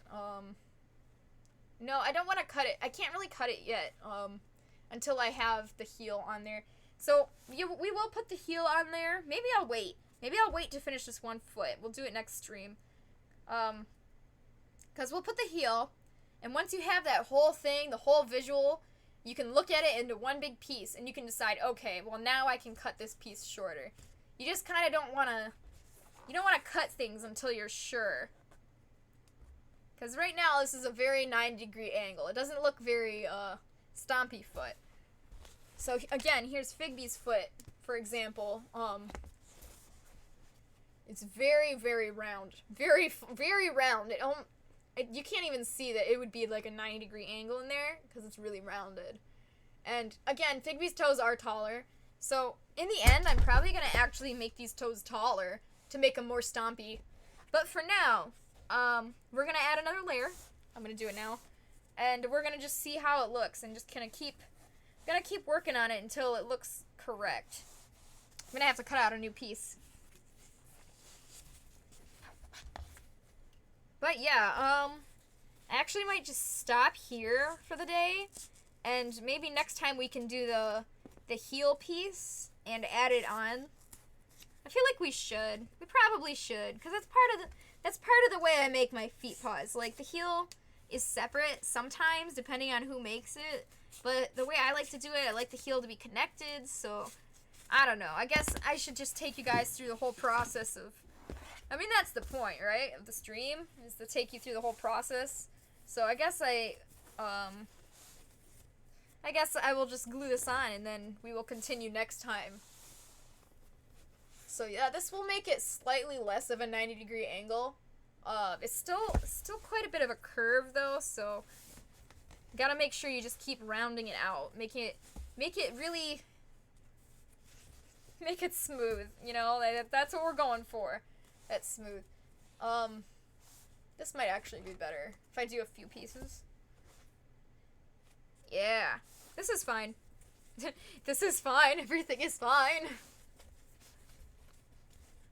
Cool. So here's what we'll do. We'll put glue on just this deepest part here, and we'll put that deepest part on first. There we go. Okay.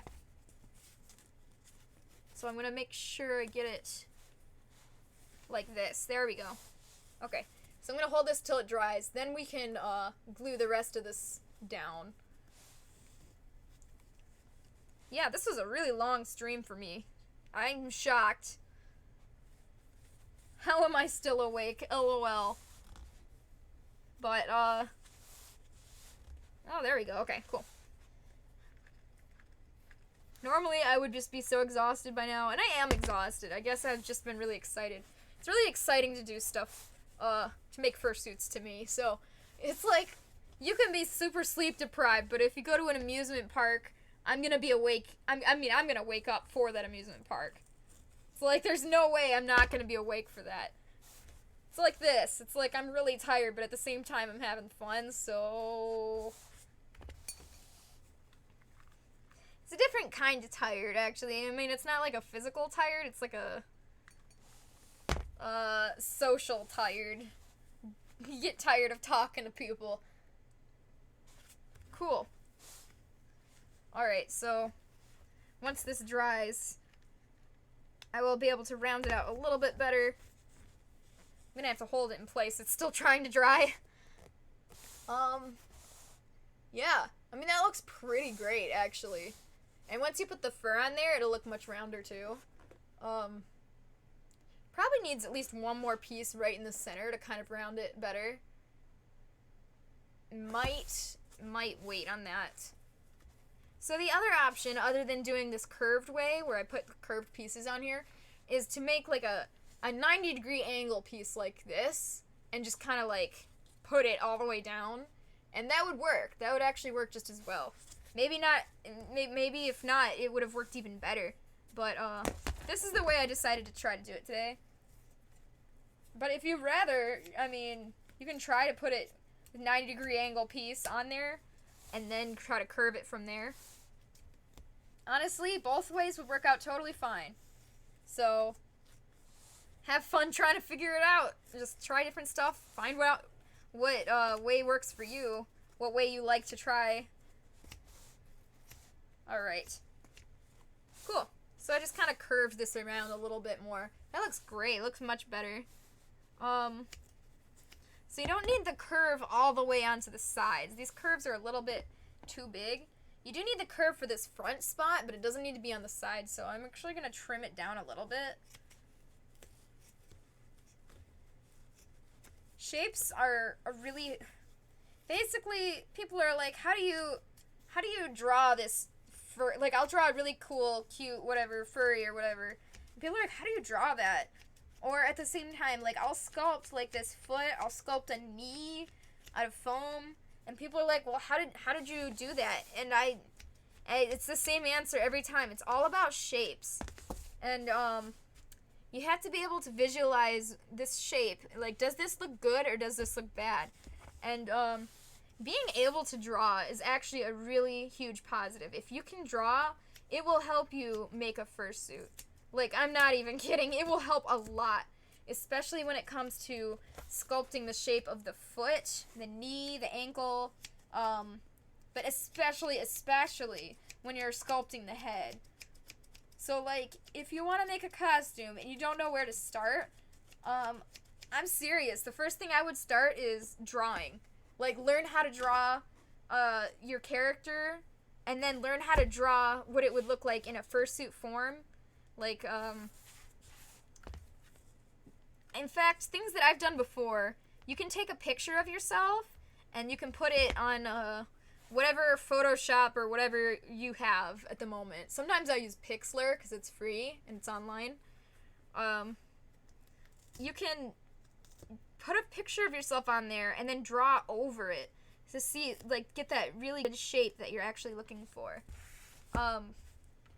So I've actually drawn fursuit shapes on top of like a human, and it looks it's like a very good way to get an idea, a visual idea of what your fursuit would look like. Maybe I'll do that one day. That sounds like a fun thing to try. Hey, Pancakey, you're back. I think it's looking good too. Thank you. So now right here, these pieces right here, I actually like to cut in a little bit, like angle in. Because it's kind of puffing out in the back, if you can see what I'm saying. Like this part right here.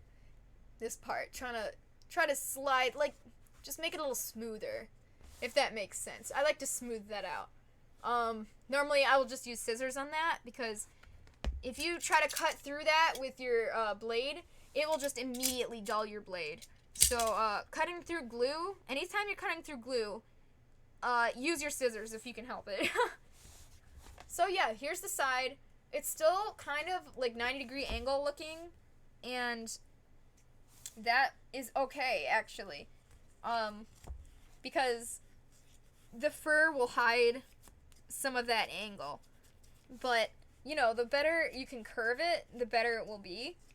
So I would try to curve it a little bit, like how I'm doing now, just kind of like fix those areas that are kind of square looking.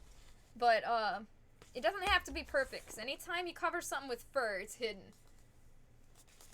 So yeah, I think this is pretty good. Thank you. I think it's looking good too. This is pretty good for now.